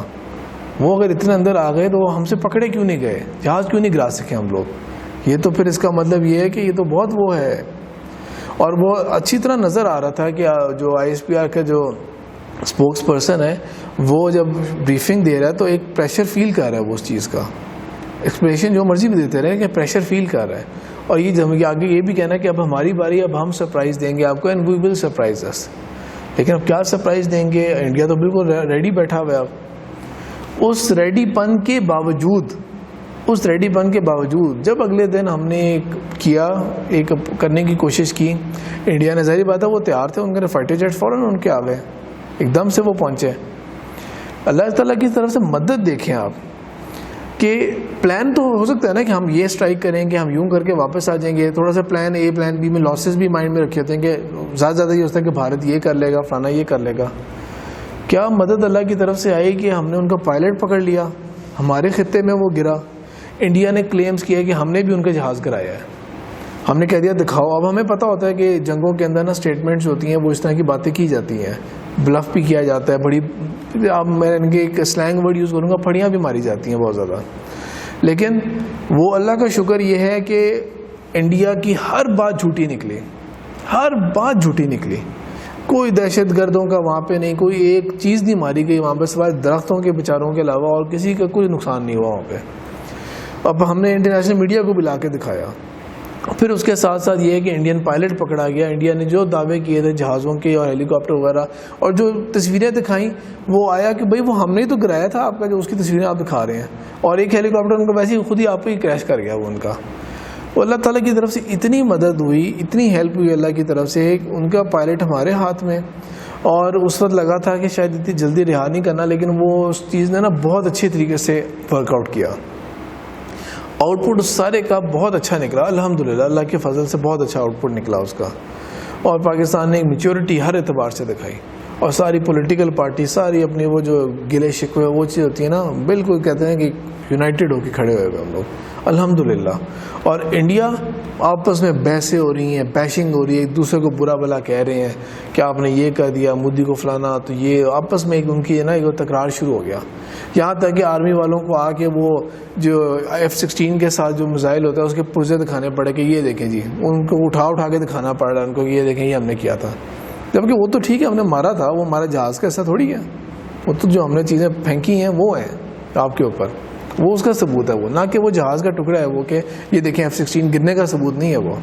یہ اللہ کی طرف سے نا الحمدللہ یہ بڑی اچھی مدد ہوئی ہے. عمران خان کے دور کے اندر اگر سب سے اچھی چیز جو ہوئی ہے نا اوور آل, وہ ہے ہماری فارن پالیسی کے اعتبار سے. ایک دو نے شروع میں ہائی لائٹ کر لیا کہ ہمارا انڈیا کے ساتھ ہم اچھے تعلقات چاہتے ہیں, ہم نے سارے ہمسایوں کے ساتھ اچھے تعلقات چاہتے ہیں, مسلمانوں کے ساتھ اچھے تعلقات چاہتے ہیں.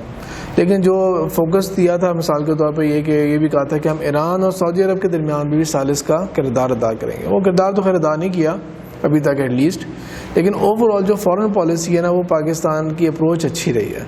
اس کی ایک وجہ یہ بھی ہے کہ شاید فوج کی خاص اپروچ ہے, اور جو ہمارا فارن منسٹر ہے شاہ محمود قریشی وہ ایکسپیرینسڈ بندہ بھی ہے. اور ذرا سیریس بھی ہے. ٹی وی ٹاک شوز میں نہیں آ رہا ہوتا, فضول ادھر ادھر کے بیانات نہیں, یعنی کہ اس کی ایٹ لیسٹ اس کی کوئی بات جھوٹی نہیں نکلی کہ وہ ایم ادھر ادھر کے بلف مار رہا ہو نا اور کسی کو برا بلا کہہ رہا ہو. تو یہ 2 وجوہات اس کی بنتی ہیں.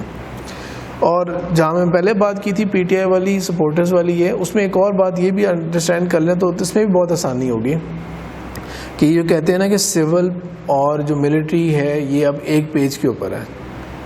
وہ بیسیکلی کیونکہ عمران خان فرنٹ مین کے طور پہ یا ایک انٹرفیس کے طور پہ بیہیو کر رہا ہے, تو اس لیے یس سول اور ملٹری جو ہے وہ ایک پیج کے اوپر ہے. پیج بس فرق یہ ہے کہ پیج وہ ملٹری کا ہی پیج ہے جس کے اوپر سول حکومت آئی ہے. پیج ڈاکیومنٹ جو ہے نا وہ اس کے اوپر آئی, جو کہ بری بات نہیں ہے, ضروری نہیں کہ بری بات ہے. اگر پاکستان کے حق میں ہے تو کوئی ہمیں اس میں کوئی گلا شکوہ نہیں ہے. ہمیں at the end of the day ہم نے یہ دیکھنا ہے کہ پاکستان کے حق میں کیا چیز ہے, پاکستان کے مفاد میں کیا چیز ہے. تو عمران خان اگر وہ بریفنگ لے جا رہا ہے آرمی سے بھی وغیرہ, لیکن اوور آل اگر ڈائریکشن ٹھیک جا رہی ہے تو نو ہارم ان اٹ, اس میں کوئی حرج نہیں ہے. اس کے اندر اکنامک پالیسیز کے اندر ہم لوگ بہت بری طرح جا رہے ہیں, بہت ہی اسٹیگنیشن کی طرف ہم چلے گئے ہیں, پھر خوف کی طرف چلے گئے ہیں, سرمایہ کو خوف ہے. ہر بندہ تو چور نہیں بیٹھا ہوا نا ملک کے اندر, یہ تو نہیں کہا جا سکتا کہ ہر بندہ برا ہے اور ہر چیز بری ہے اس طرح کر کے. تو اتنا ڈرا کے رکھا ہوا ہے اور اکانومی ہماری بہت ڈاؤن جا رہی ہے, ابھی تک لگ رہا ہے گرپ نہیں آئی. اس کے باوجود وہ جو باجوہ کی اسٹیٹمنٹ آ گئی تھی کہ اکانومی کے حالات کے بارے میں, لیکن یہ بھی کہہ دیا گیا کہ بہرحال یہ کنٹینیو رہے گا, یہ مشکل فیصلہ ہے اور ہم نے اس کے اوپر کنٹینیو کرنا ہے. وہ آپ سمجھ لیں کہ ایک شیورٹی تھی کہ عمران خان کی گورنمنٹ چلتی رہے گی, اس کے باوجود کہ اکنامک جو حالات ہیں وہ ٹھیک نہیں ہے. پیچھے پیچھے ضرور کہا جا رہا ہوگا کہ بھئی کچھ کرو, آپ حالات قابو میں لاؤ, یہ آپ کیا کر رہے ہو, لیکن اوور آل ایک پراپر پوری سپورٹ ہے. یہ اگر آپ بہت زیادہ آئیڈیلزم کی باتیں کریں نا کہ نہیں جی سول گورنمنٹ کو آزاد ہونا چاہیے وغیرہ, تو اس چیز کو اگر ٹینشن کو دماغ سے اتار دینا تھوڑی دیر کے لیے.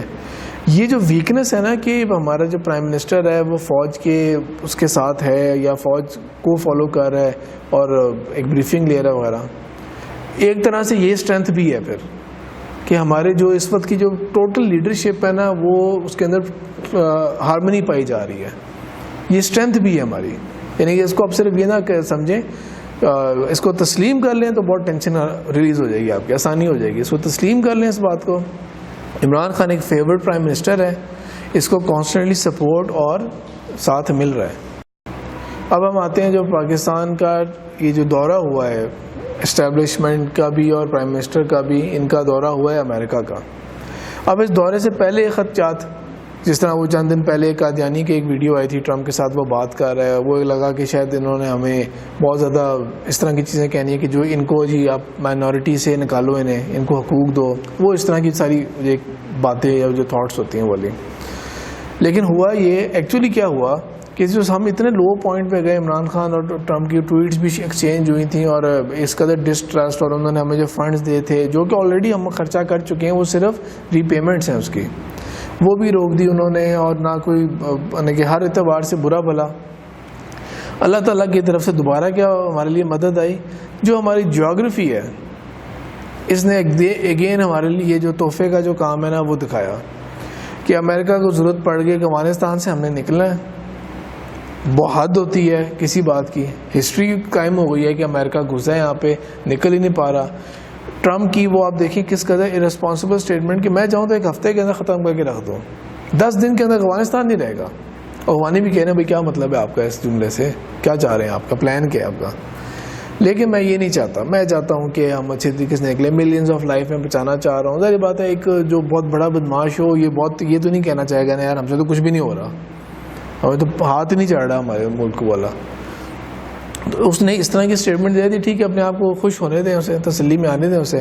لیکن گراؤنڈ ریئلٹی کیا ہے کہ انہوں نے وہاں سے نکلنا ہے. افغان گورنمنٹ جو 18 سال سے پپٹ گورنمنٹ چلتی آ رہی ہے, اس گورنمنٹ کو کوئی سپورٹ حاصل نہیں ہے. یہ امریکہ نکلتا ہے, انڈیا پاکستان کے لیے انڈیا وہاں بیٹھا ہوا ہے کہ پاکستان کو ڈی اسٹیبلائز کرنے کے لیے, افغانستان کو اسٹیبلائز کرنے کے لیے نہیں بیٹھا ہوا انڈیا. انڈیا کا وہاں پہ لگ پتہ جائے گا انڈیا کو جب وہاں پہ ہاتھ کھلے گا طالبان کا بھی اور دوسروں کا بھی. ان کو ضرورت پڑ گئی پاکستان کی, اور آلدو پاکستان اب اس پوزیشن میں نہیں ہے, اور نہ ہی وہ لوگ. مثال کے طور پہ سمیع الحق کا بہت انفلوئنس تھا طالبان کے اوپر, لیکن سمیع الحق کا آپ کو پتہ مرڈر ہو گیا تھا. تو اب وہ ایگزیکٹلی وہ پاکستان کا اس طرح کا کنٹرول نہیں ہے، لیکن بہرحال امریکہ کو ضرورت پڑ گئی تو لہٰذا یہ ٹرپ کا جو ہے بیک گراؤنڈ ہوا. اور کیونکہ امریکہ کو بھی ضرورت ہے اور بہت اشد ضرورت ہے اور امیجیٹ ضرورت ہے، لانگ ٹرم کی زیادہ لانگ ٹرم کی بات نہیں ہو رہی، یہ مہینوں کے اندر ختم کرنا ہے یہ کام. تو لہٰذا ابھی وہ پاکستان کو چڑھانے والا کوئی کام نہیں کریں گے، کوئی کام ایسا نہیں کریں گے. آپ دیکھیں عمران خان سے کوئی ٹف کویشچنز نہیں پوچھے گئے. پی ٹی ایم کے اوپر رگڑا گیا عمران خان کو؟ نہیں رگڑا گیا. پی ٹی ایم کے بارے میں کوئی خاص بات ہی نہیں ہوئی. یہ جو پختون والے جو ہے بلوچیوں کے بارے میں کوئی بات نہیں ہوئی، بلکہ بلوچستان کی جو بی ایل اے ہے اچانک بیٹھے بیٹھے اس کو بلیک لسٹ کر دیا. ٹھیک ہے ٹیررسٹ آرگنائزیشن ہے، ہم تو کب سے کہتے آ رہے ہیں انڈیا بیک کر رہا ہے اس کو، لیکن ایک دم سے اس کو بلیک لسٹ کر دیا. یہ سب کچھ صرف اس لیے کہ پاکستان کو خوش کر دیں. ہم نے بھی خوش کرنے کے لیے ریسیپروکیٹ کیا، حافظ سعید سے کہہ دیا ایک دفعہ پھر آ جائیں جیل کے اندر. پھیرے تو لگواتے رہتے ہیں ان کے ہم لوگ، ایک دفعہ پھر آپ جیل کے اندر آ جائیں، امپریشن یہ جانے دیں کہ ہم کلیم ڈاؤن کر رہے ہیں. ہمیں بھی ضرورت ہے FATF میں، ہم نہیں چاہتے کہ ہمارا نام بلیک میں آ جائے، تو یہ ریمیٹنس اور ان کے ایشوز آ جائیں گے. بلکہ انفیکٹ میں یہ سمجھتا ہوں، مجھے نہیں پتا کہ بیک ڈور کیا میٹنگ ہوئی ہوگی، لیکن پاکستان کو باقی چیزوں کے علاوہ یہ ڈیمانڈ رکھنی چاہیے امریکہ ہمیں FATF کی جو گرے لسٹ سے بھی نکالے، ہمیں وائٹ لسٹ میں لے کے جائیں، ختم کریں ہمارے ساتھ یہ ذاتی نہ کریں والی. اور جو فنڈ ہمارا بنتا ہے ہم کوئی ایڈ آپ سے نہیں کم از کم مانگ رہے. یہ مائنڈ میں رکھنا چاہیے ہماری اسٹیبلشمنٹ کو اور لیڈرشپ کو کہ امریکہ کے ساتھ سوال ہی نہیں پیدا ہوتا ہمارے لانگ ٹرم ریلیشن شپ ہو سکے. ٹرمپ جو ہے جو مرضی کہتا رہے کہ ہماری جو بزنس ہے امریکہ کا اور اس کا ٹریڈ ہے پاکستان کے ساتھ وہ ملٹیپلائی کریں گے، ہم ملٹیپل ٹائمز ہم اس کو لے کے جائیں گے. یہ ہونے والی بات نہیں ہے. تاریخ گواہ ہے اس کے اوپر کہ امریکہ اور پاکستان کی ریلیشن شپ نا وہ وقتی طور پہ ٹرانزیکشن ٹو ٹرانزیکشن چلتے ہیں بس. تو جب تک یہ ضرورت ہے تب تک بات چلے گی. اس لیے ہمیں بھی وہ چیزیں کرنی چاہیے جو پاسبل ہو سکتی ہے. کوئی گن گانے کی ضرورت نہیں ہے، لمبے گن گانے کی ضرورت نہیں ہے امریکہ کے ساتھ. ہم نے اپنے تجربوں سے سیکھا ہوا ہے تو ہمیں اس طرح لے کے چلنا چاہیے. عمران خان کا جو دورہ ہے نا، اس پورے دورے کے اندر سوائے وہ جو اس نے جو خطاب کیا تھا پاکستانی کمیونٹی سے، وہ شو اٹ سیلف بہت ہی زبردست چیز ہوئی ہے. اور ٹرمپ کی میٹنگ سے پہلے اتنا بڑا آڈینس کا آ جانا، جو کہ یورپین لیڈرز وہ خود کہہ رہے ہیں کہ یورپینز ہم لوگ بھی نہیں یہ اتنا بڑا شو کر پاتے. انڈیا نہیں کبھی اس طرح کرتا جس حساب سے عمران خان نے وہ کیا. اور اس کے پیچھے کوئی بہت ایڈورٹیزمنٹ بھی نہیں ہوئی کہ کوئی پیسے دیے جا رہے ہوں. لوگ آل اوور امریکہ جو ہے نا وہ اس طرح آئے ہیں. اگر اس سے بڑا اسٹیڈیم ہوتا تو وہ بھی بھر چکا ہوتا. یعنی کہ اس لیول کی وہ چیز ٹرمپ کی میٹنگ سے پہلے ہوا ہے، اس لیے امپیکٹ بہت زبردست کیا اس کا. فیلئر عمران خان کی ساری اسپیچ تھی. وہ اسپیچ وہی کنٹینر والی اسپیچ ہی کی عمران خان نے گھوم پھر کے. میں ہمیں یہ واحد چیز تھی جس پر کوئی بریفنگ نہیں ملی ہوگی کہ آپ نے اسپیچ کیا کرنی ہے. ادروائز وہ جو عمران خان کے جو یعنی کہ اپنے ذاتی جس نے باتیں بولی ہیں وہ ساری PTI والی اپوزیشن کی بیشنگ اور یہ وہ اس طرح کے وہ منی پالیٹکس میں آ گئے اور یہ ہوا. تو بھائی جہانگیر ترین کیا چیز ہے پھر آپ کے پاس؟ وہ سب کچھ ویسے ہی ہے. وہ واحد لو پوائنٹ تھا. ادروائز تھرو آؤٹ سارے انٹرویوز ہر چیز اچھی گئی. اور جس طرح میں کہہ رہا ہوں کوئی ٹف کویشچن پوچھا ہی نہیں گیا، نہ ٹرمپ کے ہوتے ہوئے نہ ادھر. اور بلکہ جو ان کے جو باقی جو کانگریس اور جو سینیٹرز کے ساتھ جو میٹنگ ہوئی ہر ایک نے بہت اپریشیٹ کیا. اگر ان کو ضرورت ہے، ان کی فلسفہ یہ ہے کہ گدھے کو بھی باپ بنا دو آپ، جب آپ کو ضرورت پڑے گی نا تو گدھا آپ کا ہی باپ ہے بس. تو اس لیے وہ اس طرح لے کے چل رہے ہیں. ہمارے لیے ایک اور چیز جو اچھی ہے پھر وہ یہ ہے کہ جو سیاستدان ہیں، یعنی کہ اگر عمران خان تھوڑا سا بڑائی کا ثبوت دے نا، اکاؤنٹیبلٹی کے کیسے چلتے رہیں گے. وہ تو نیب چلا رہی ہے، عدالتیں چلائیں گی. عمران خان بڑے پن کا مظاہرہ کرے، PTI کے اپنے جو ٹینشن سے نکل کے نا PM کی طرف آئے، پاکستان کے لیے بات کرے نا، اپوزیشن کے ساتھ ورکنگ ریلیشن شپ بنائے. تو مثال کے طور پہ بلاول کی وہ اچھی ٹویٹ آئی تھی کہ پاکستان کے لیے ہم ہر طرح کی چیز، میرا کرٹیسزم عمران خان کی وہ اپنی جگہ، پاکستان کے لیے ہم پوری سپورٹ کرنے کے لیے تیار ہیں. اور اس طرح پہلے بھی ہوا تھا جب میں فیبری کا ذکر کر رہا ہوں. تو وہ چیز جو ہے نا یہ بہت ایک اچھا وہ ماحول بنا سکتی ہے. بس ایک وہ بیان اور جب واپس آ کے ایئرپورٹ کے اوپر اور بعد میں پرابلی ایک ٹویٹ ایئرپورٹ پہ کی تھی وہ کہ PTI کو شکریہ ادا کیا تھا، PTI کے ورکرز کو کہ آپ نے سوشل میڈیا اور اس طرح ادھر، حالانکہ اس کو کرنا چاہیے تھا PTI کا لفظ ہٹا دے بس، وہ میرے ہم وطنوں بس یہ بات رکھے. آپ کا بہت شکریہ کہ آپ سب نے بہت سپورٹ کیا. PTI کو مت کرے نا، پھر PTI کرتے پھر میں کہتا ہوں پھر میرا کچھ بولنے کا دل نہیں چاہ رہا کیونکہ میں PTI نہیں ہوں. تو اس لیے یہ جو نا اپنے اس کو اس چیز سے بڑے پن کا مظاہرہ کرے، بڑائی دکھائے، وہ عمران خان کو چاہیے. اب ہم آتے ہیں کچھ چیزیں ایسی جو کہ میں یہ سمجھتا ہوں کہ اکانومی کا جو مسئلہ ہے نا اس کے اندر ہمیں ہیلپ آؤٹ کر سکتی ہے, جو ہمیں کس طرح امپرومنٹ کی طرف جانی چاہیے.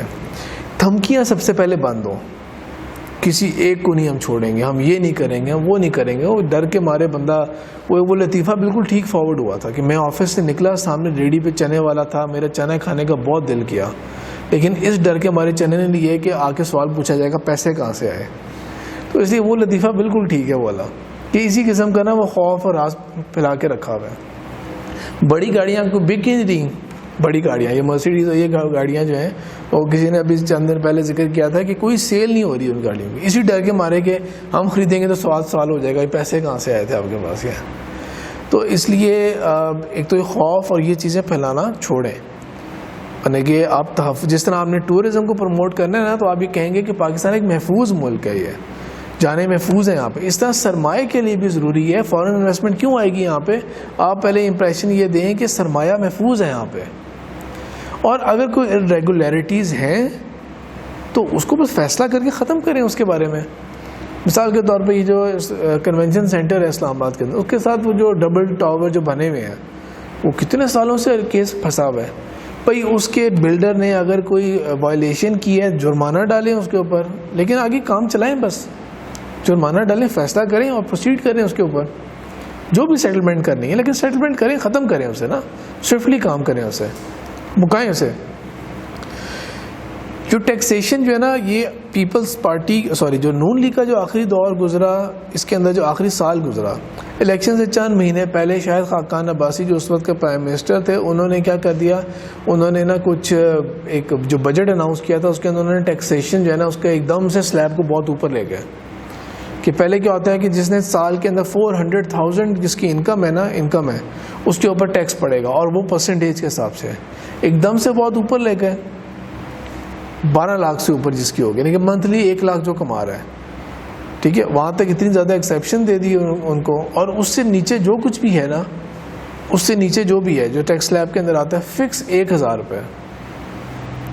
اب 1,000 مجھے دینے میں کوئی ٹینشن نہیں ہے, میں تو ٹیکس دیتا ہوں, اس سے پہلے دیتا آ رہا ہوں, پرسنٹیج بھی دیتا ہوں, وہ بات نہیں میں کہہ رہا, میں صرف ایگزامپل دے رہا ہوں سائیکی کی.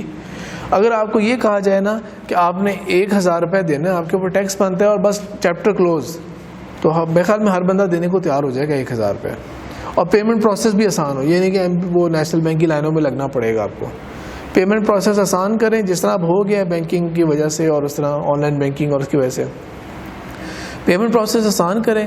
اور یہ جو وہ ہے نا لمبا ای فائلنگ کریں, اور آپ یہ کریں ریٹرن فائل کریں, ان چیزوں کی ٹینشن کو چھوڑیں. آپ کا ٹیکس مطلوب ہے, آپ ٹیکس لیں اور کام کرتے ہیں. وہ ایک اچھی اگزامپل بنتی ہے ٹیکسیشن کی.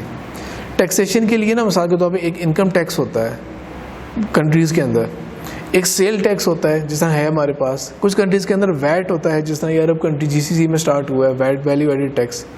سیل ٹیکس اور ویٹ برابر ہوتے ہیں آلموسٹ. فرق یہ ہے کہ سیل ٹیکس صرف ریٹیلر سے, جو اینڈ بائر ہوتا ہے نا, اس سے لیا جاتا ہے 15%, 16%, 70%, واٹ ایور جو بھی گورنمنٹ طے کرے.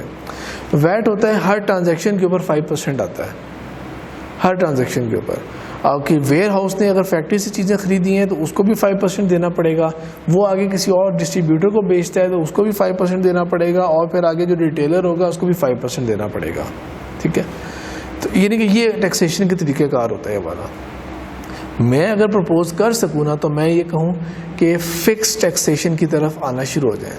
سیلریڈ پرسنس کے لیے نا سلیبس بنا دیں آپ, جو PMLN نے کہا تھا نا اس کو ایکسپینڈ کریں, اس کو آپ کم پیسوں کے اوپر ڈال دیں, بے شک ٹیکس ڈال دیں. 1 سال کا 1,000 روپے 12 پہ ڈیوائڈ بھی کر دیں, پر منتھ کیا پیسے بنیں گے, کچھ زیادہ بڑی بات نہیں ہے, وہ دینے کے لیے تیار ہو جائیں گے آرام سے لوگ. وہ تو نہیں, آپ یہ کہہ لیں کہ وہ تو 100 روپے سے بھی کم بنتا ہے نا پر منتھ, وہ تو دینے کے لیے تیار ہو جائیں گے. لوئر سے آپ سٹارٹ کر لیں, وہ سلیب دیں 4 لاکھ کے اوپر سے, وہ دے دیں 1,000 دے دیں, ایک اگلا سلیب بنا دیں 2,000 کا, 3,000 کا, 5,000 کا. بس اس طرح کر کے آپ سمپل سلیبس بنائیں, کوئی کسی کو پریشانی نہیں ہوگی ٹیکس دینے میں. اور ان کو یہ شیورٹی دے دیں گے یہ ٹیکس جمع کرا دیں, اور آپ کی سیلری یا اس کے اوپر کوئی ایشو نہیں ہے. سب دکاندار, اور یہ کہ ان کو جو ہڑتالیں, اور دیکھیں نا کتنی عجیب سا رول ہے یہ والا, مجھے تو بہت عجیب لگ رہا ہے یہ. 50,000 سے زیادہ آپ کوئی بھی چیز خریدیں گے آپ کو اپنا ID کارڈ دینا پڑے گا. اس کا کیا حاصل ہے بھائی؟ آپ کیوں اس طرح کی ڈاکیومنٹیشن میں آپ کیوں گھس رہے ہیں؟ لوگوں کو کیوں پریشان کر رہے ہیں اتنا زیادہ؟ جبکہ ہمیں اچھی طرح پتہ ہے کہ FBR جو ہے وہ کوئی دودھ سے دھلا ہوا ادارہ نہیں ہے، وہ ہراسمنٹ کرتا ہے وہ ادارہ. آپ کا سینسٹیو ڈیٹا اگر پاس چلا گیا اس کے، تو وہ ایک الگ ٹینشن ہو جائے گی. تو آپ کو بلیک میل بھی کر سکتے ہیں ٹیکسز کے نام کے اوپر کہ ہمیں پیسے دو ورنہ یہ ہم کریں گے اور اس طرح ہوگا.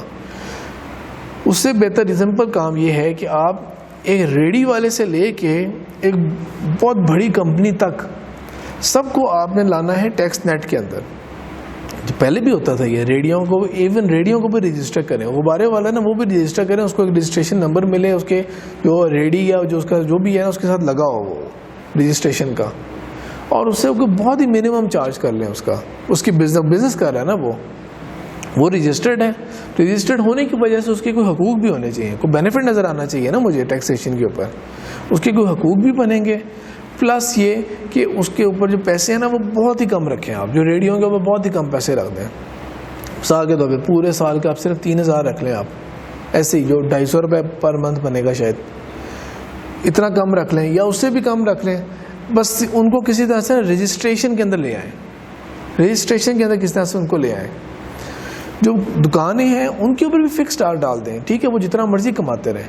اور یہ کون حساب رکھے گا کہ اس بندے نے کتنا کپڑا بیچا، کتنا خریدا، وہ کیا کرے گا اس کے لیے؟ وہ فیک کام کرے گا، ظاہری بات ہے. پھر آپ بھی اس کے پیچھے کچھ لگیں گے، وہ آڈیٹر کو بنائے گا، وہ کسی کو کرے گا. آپ سمپل کام یہ کر لیں، آپ کی دکان ہے ایریا کے حساب سے یا دکان کے سائز کے حساب سے یا ویسے ہی فکس کر دیں، آپ فکس ڈال دیں. 12000 آپ نے پر منتھ پر ایئر آپ نے دینا ہے، اسٹارٹنگ اتنا کر لیں. آپ ٹیکس نیٹ میں آپ آ جائیں اور یہ کر لیں.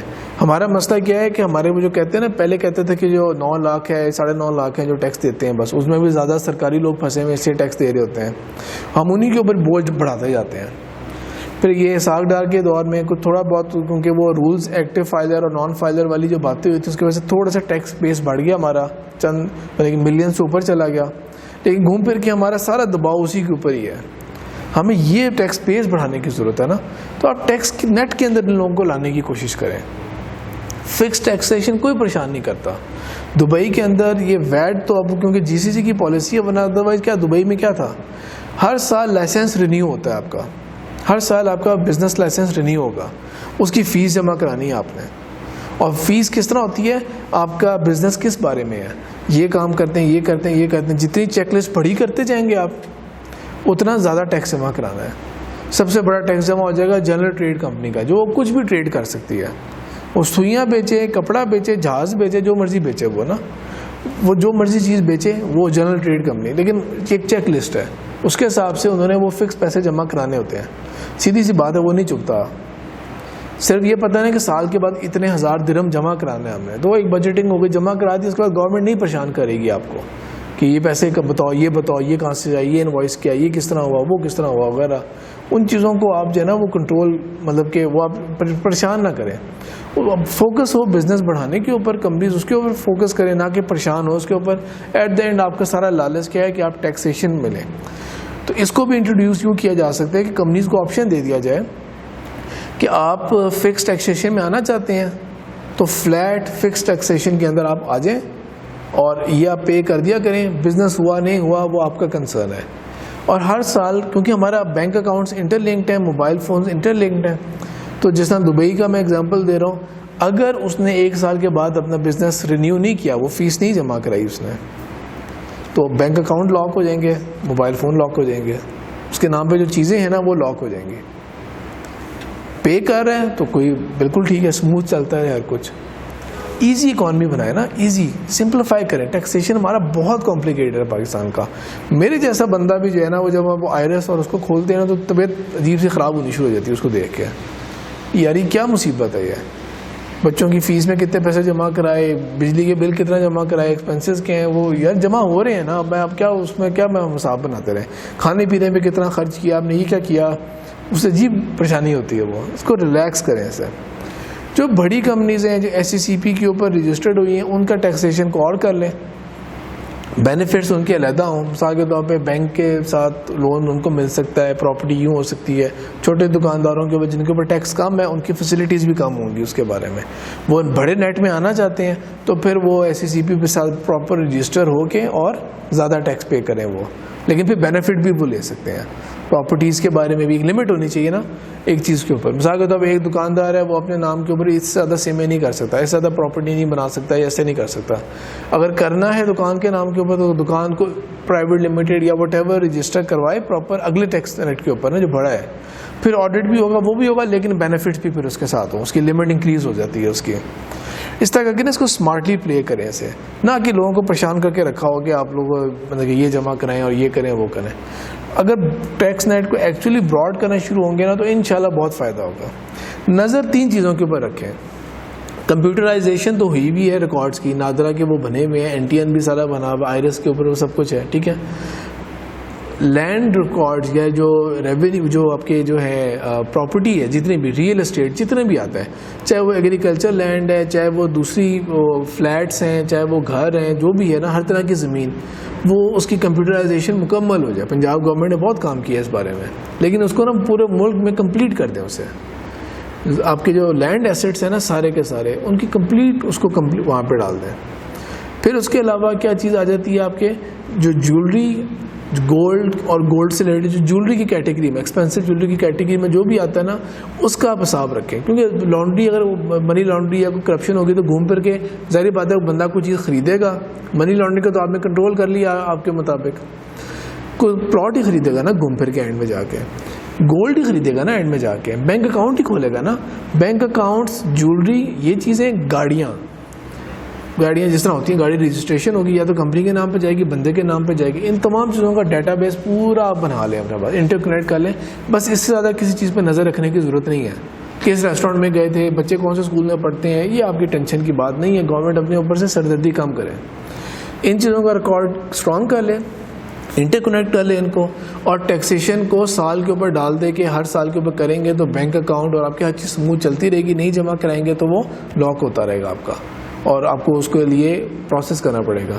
ٹیکسیشن کی جو پالیسیز ہیں ان کو سمپلیفائی کریں گے تو انشاءاللہ بہت بہت فائدہ ہوگا. اس میں یہ بھی بات ہے کہ ایک طرف سے ٹیکسیشن کی زیادتی نہیں ہونی چاہیے, کسی بہت زیادہ ٹیکسز اور پریشان کن ٹیکسز وہ نہیں ہونے چاہیے. دوسری طرف یہ کہ پتہ نہیں کیوں ہمارا جو دینی طبقہ ہے نا وہ اس رائے کے اوپر ہے کہ جو ریاست اسلام کی بنیاد کے اوپر نہیں چل رہی, جو کہ ایکچولی ہماری آج تک کوئی بھی گورنمنٹ اس سینس میں علماء کی سوچ کے حساب سے سوچیں اگر آپ, تو اس طرح تو کوئی بھی گورنمنٹ ہماری آج تک نہیں چلی. تو ان کا کہنا کیا ہے, ایسی حکومت کو ٹیکس دینا جائز ہی نہیں ہے. یار آپ خدا کا خوف کریں آپ. پھر ٹیکسز تو اسلام میں ہے ہی نہیں, اسلام میں تو زکوٰۃ کا نظام ہے. تو پولیس والے کو سیلری آپ زکوٰۃ سے تھوڑی دیں گے, سڑکیں آپ زکوٰۃ سے تھوڑی بنائیں گے, یہ جو کھمبے اسٹریٹ لائٹس ہیں یہ زکوٰۃ سے تھوڑی ہوں گی. یہ کام ڈیولپمنٹ کا, انفراسٹرکچر کا, جو نیا ایئرپورٹ بنا ہے یہ ٹیکسیشن سے ہوگا. ٹیکسیشن اسلام کی تاریخ میں لیتے رہے ہیں. مین فرق کیا تھا, کیونکہ خلافت راشدہ اور جو ابتدائی اسلام کا نا خاص طور پہ بنو امیہ کے دور تک مین سورس آف انکم جو تھا نا وہ مال غنیمت تھا. مسلمانوں کی فتوحات ہوتی جا رہی تھی, مال غنیمت سب سے بڑا سورس آف انکم تھا. یا جو نان مسلم سے پھر وہ لے رہے ہوتے تھے, جزیہ لے رہے ہوتے تھے, لیکن مال غنیمت سب سے بڑے سورس آف انکم تھی. اس لیے باقی ٹیکسیشن کی اس طرح ضرورت نہیں پڑ رہی تھی. لیکن جب بنو امیہ کے بعد عباسی دور کے اندر کیا ہوا تھا, آپ سمجھ لیں کہ انٹلیکچوئل اور سائنس اور ان چیزوں کے اوپر تو بہت محنت ہوئی ہے, لیکن جو بارڈر ایکسپینشن ہے نا وہ نہیں ہوئی تھی عباسی دور میں. وہاں پہ اب ظاہر بات ہے ٹیکسیشن کی انہوں نے پلان بی پہ آئے تھے وہ لوگ. تاریخ کے اندر ہوتا رہا ہے, یہ زیادتی نہیں ہونی چاہیے ٹیکسز کے اوپر, بہت زیادہ نہیں ہونی چاہیے, ورنہ ٹیکسز بالکل موجود ہیں ہمارے تاریخ کے اندر. ہمارے ایگریکلچر کے اوپر جو عشر اور یہ سب کچھ جو ہے, یہ زکوٰۃ کا اور اس کا جو ہے وہ ایک ایکسپینڈیڈ اس کا ایک اپروچ ہے. زکوٰۃ کے نظام کے بارے میں آپ کو یہ بھی بلکہ بتا دوں کہ امریکہ کے اندر اب اس طرح کی باتیں ہو رہی ہیں. ایک جو ان کی ڈیموکریٹ کی جو ریس کے اندر ہے, جو ایک کینڈیڈیٹ ہے ان کی, الزبتھ وارن نام ہے ان کا, انہوں نے یہ کہا ہے کہ اگر ہم لوگ, اب وہ امریکہ کی بات کر رہے ہیں, شی از ناٹ اے مسلم, وہ کیا بات کر رہی ہے, اگر ہم اپنے جو رچ اوپر کی جو لاٹ ہے نا اس سے ہم 2% اگر ہم چارج کر لینا تو ہمارا ہیلتھ کیئر اور یہ سب کچھ ہمارا فری ہونا شروع ہو جائے گا. زکوٰۃ کا ریٹ کیا ہوتا ہے, 2.5% ہوتا ہے وہ. آپ سمجھ لیں کہ وہ اپنی عقل کے اعتبار سے یا حسن اسلام کا مطالعہ بھی کیا ہو, لیکن وہی جو زکوٰۃ والی بات ہے نا وہ اس کو اپنے ٹرمز میں کوڈ کر کے بتا رہی ہے وہ, کہ اگر ہم 2% چارج کر لیں تو ہمارا مسئلہ حل ہو جائے گا. ابھی یہی زکوٰۃ بھی یہ کہتی ہے. لیکن زکوٰۃ کا جو مین ٹارگیٹ ہے وہ پاورٹی کے اوپر ہے, غربت کے اوپر ہے. ابھی تو ظاہر بات ہے نہ میرا اعتماد ہے گورنمنٹ کے اوپر, نہ آپ لوگوں کا اعتماد ہے کہ ہم گورنمنٹ کو ہم زکوٰۃ دیں گے اور گورنمنٹ وہ کرے گی. جب تک اعتماد ڈیولپ نہیں ہوتا, اس لیول تک نہیں جاتا اور گورنمنٹ ایکچولی زکوٰۃ کے پیسوں کو صحیح معنوں میں خرچ نہیں کرتی, تب تک تو ایک الگ کہانی ہے. ورنہ ادروائز یہ حق گورنمنٹ کا ہی ہے, ٹیکسیشن بھی گورنمنٹ کا حق ہے.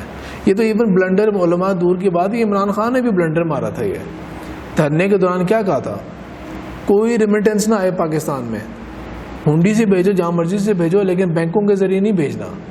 اور کیا کہا تھا, ٹیکسز جمع نہیں کرانے, بجلی کا بل جمع نہیں کرانا. یہ تو عمران خان نے بھی بلنڈر مارا تھا. وہی علماء کے لیول والی بات جا کے کر دی تھی کہ ٹیکسز نہیں جمع کرانے جب تک یہ حکومت ہے. نہیں بھائی, حکومت جو مرضی آئے گی, ساری لائلٹیز ہماری پاکستان کے ساتھ ہیں اسلام کی وجہ سے, لہٰذا ہم ٹیکسز دیں گے تو پاکستان مستحکم ہوگا. اس کا جواب وہ دیں گے. اگر کسی اور نے اس کو مس یوز کر لیا, یہ جواز نہیں بنتا, یہ کوئی جواز نہیں ہے ٹیکسز نہ دینے کا. یہ ہمارا ملک ہے, ہم نے اس کو سنوارنا ہے, اور اگر ہم ٹیکسز نہیں دیں گے تو وہ بات بالکل ٹھیک ہے کہ ملک آگے نہیں بڑھ سکتا, ہم آگے ترقی نہیں کر سکتے. اللہ تعالیٰ نے جو سورہ رات کے اندر فرمایا, ان اللہ لا یغیر بقوم, اللہ تعالیٰ اس قوم کی حالت نہیں بدلتا, کبھی نہیں بدلے گا اس قوم کی حالت, حتی یغیروا ما بانفسہم, جب تک وہ قوم اپنی حالت خود نہیں بدلتی. سورہ رات کی آیت جو 11 ہے, اس کے اندر اللہ تعالیٰ نے یہ بات فرمائی ہے, اور جس کے بارے میں وہ شعر بھی ہے جو کہ اصل میں تو ہے مولانا ظفر علی خان کا, خدا نے آج تک اس قوم کی حالت نہیں بدلی. اب یہ شعر پتہ نہیں کیوں ہم علامہ اقبال کے ساتھ اٹیچ کرتے ہیں, یہ مولانا ظفر علی خان کا شعر ہے. یہ تو عمران خان نے بھی شاید غالباً غلط ٹویٹ کر دی تھی یا کہیں غلط کوٹ کیا تھا, جنرل غلطی کر دیتے ہیں. اکانومی کے لیے نا باقی بھی جو چیزیں ہیں, جیسے عمران خان نے کہا ٹورزم کو ہم نے پروموٹ کرنا, اس کے لیے ویزا پالیسی کو کافی ریلیکس کیا, اور چودھری نثار نے پتہ نہیں کیوں اس طرح کی باتیں کہہ رہے ہیں کہ نہیں جی پاکستان میں سیکورٹی اسپیکٹ بھی بہت ہوتے ہیں, اس طرح ویزا نہیں دے سکتے. تو ہم اس پہ نظر رکھیں گے, ہم نے دیکھ کے ہم دیں گے. ہم کو انڈیا اسٹائل کو تھوڑی ویزا دے رہے ہیں ہم لوگ. ٹورزم کے لیے ویزا ضروری ہے, لیکن ٹورزم کو پروموٹ کرنے کے لیے وینیوز بھی بنانے کی ضرورت ہے. ہم نے ہمارا کیا مسئلہ ہوتا ہے, اب دیکھیں مری جو ہے ہمارے لیے کتنی بڑی نعمت ہے کہ ہم پنڈی اسلام آباد سے گھنٹے کے اندر ہم مری پہنچ جاتے ہیں, اور کہاں کا خوبصورت موسم ہے اس کا, لیکن ہم نے ستیہ ناش کر کے رکھ دیا مری کا. درخت کاٹ کاٹ کے, بلڈنگ ہوٹلیں بنا بنا کے, بالکل عجیب حالت کر کے رکھ دی ہے, گند سے بھر دیا اس نے. یہ ہمارے پاس نا کوئی ایک ایسا سٹرکچر ہونا چاہیے, کوئی فریم ورک ایسا ہونا چاہیے کہ ہماری جو سائٹس ہیں نا وہ ویل پروٹیکٹڈ ہو. اب میں بہت سالوں کے بعد ابھی میں ناران گیا ہوں. اب ناران کے اندر بھی لگ رہا تھا کہ وہ ناران بازار جو ہے بالکل روڈ پہ گاڑیاں آئی ہوئی ہیں اور گزرنا مشکل ہے, سر پہ لوگ چڑھے ہوئے ہیں اس کے اوپر. سیف الملوک کے آگے اب تھوڑا سا بہتر تھا, جو پہلے تصویریں آئی تھیں وہ تو بہت ہی ہاربل تھیں. اتنے زیادہ لوگوں نے وہاں پہ ٹینٹیں, جی یہ سموسا بک رہا ہے, یہ فلانا چیز بک رہی ہے, کھانے پینے کی چیزیں, ادھر ہی لوگ پھینک رہے ہیں, ادھر ہی وہ کر رہے ہیں. ان تمام چیزوں کو نا ہمیں بہت زیادہ کنٹرول کرنے کی ضرورت ہے. بے شمار خوبصورت جگہ ہیں, بابو سر پاس کے پاس پہ بھی گزرے تھے, اتنی خوبصورت جگہ ہے وہ, لیکن فضول کے کھوکے بنے ہوئے ہیں ارد گرد, سارا وہ ماحول خراب کر رہے ہیں اور ہر چیز گند ادھر ہی پھینک رہے ہیں. تو نمبر 1 یہ کہ گورنمنٹ کے پاس نا کوئی ٹورزم کو کنٹرول یا اس کے اوپر نظر رکھنے کے لیے نا کوئی ایکٹیو ڈپارٹمنٹ ہونا چاہیے. ایک تو یہ ایڈوائز ہے کہ جو لوگ ٹورزم کے اندر ہے نا وہ ایک دفعہ خود دورہ کر کے دیکھیں تو صحیح نا, روڈ سے جا کے دیکھیں تو صحیح کہ آپ کو ایکسپیرینس کیا کرنا پڑتا ہے. موبائل فونز نہیں چل رہے ہوتے, انٹرنیٹ تو دور کی بات, سمپل SMS تک نہیں ہو رہی ہوتی. کیوں نہیں ہو رہی؟ کم از کم جو اسٹیشنز ہیں, ٹھیک ہے پہاڑی علاقے میں آسان نہیں ہوتا, ایون امریکہ اور ان کنٹریز کے اندر بھی پرابلم ہوتی ہے, لیکن جو شہر ہے, نون بیسز ہیں, ناران جیسی جگہ ہو گئی, وہاں پہ بھی سگنل نہیں آ رہے آپ کے, تو یہ تو بہت عجیب سی بات ہے. کشمیر کے اندر اپنا مسئلہ حل کریں بھائی. آپ کو پتہ ہے کشمیر کے اندر ہمارے یہ والے موبائل فونز نہیں چلتے, ان کا اپنا ہے SCO 4G, ان کا اپنا ہے. تھوڑا سا نیٹ چل جائے گا آپ کا, بہت ہی مر کے ورنہ ادروائز نہیں چلتا. تو اس کو چاہیے کہ اس کو سارٹ آؤٹ کریں مسئلے کو.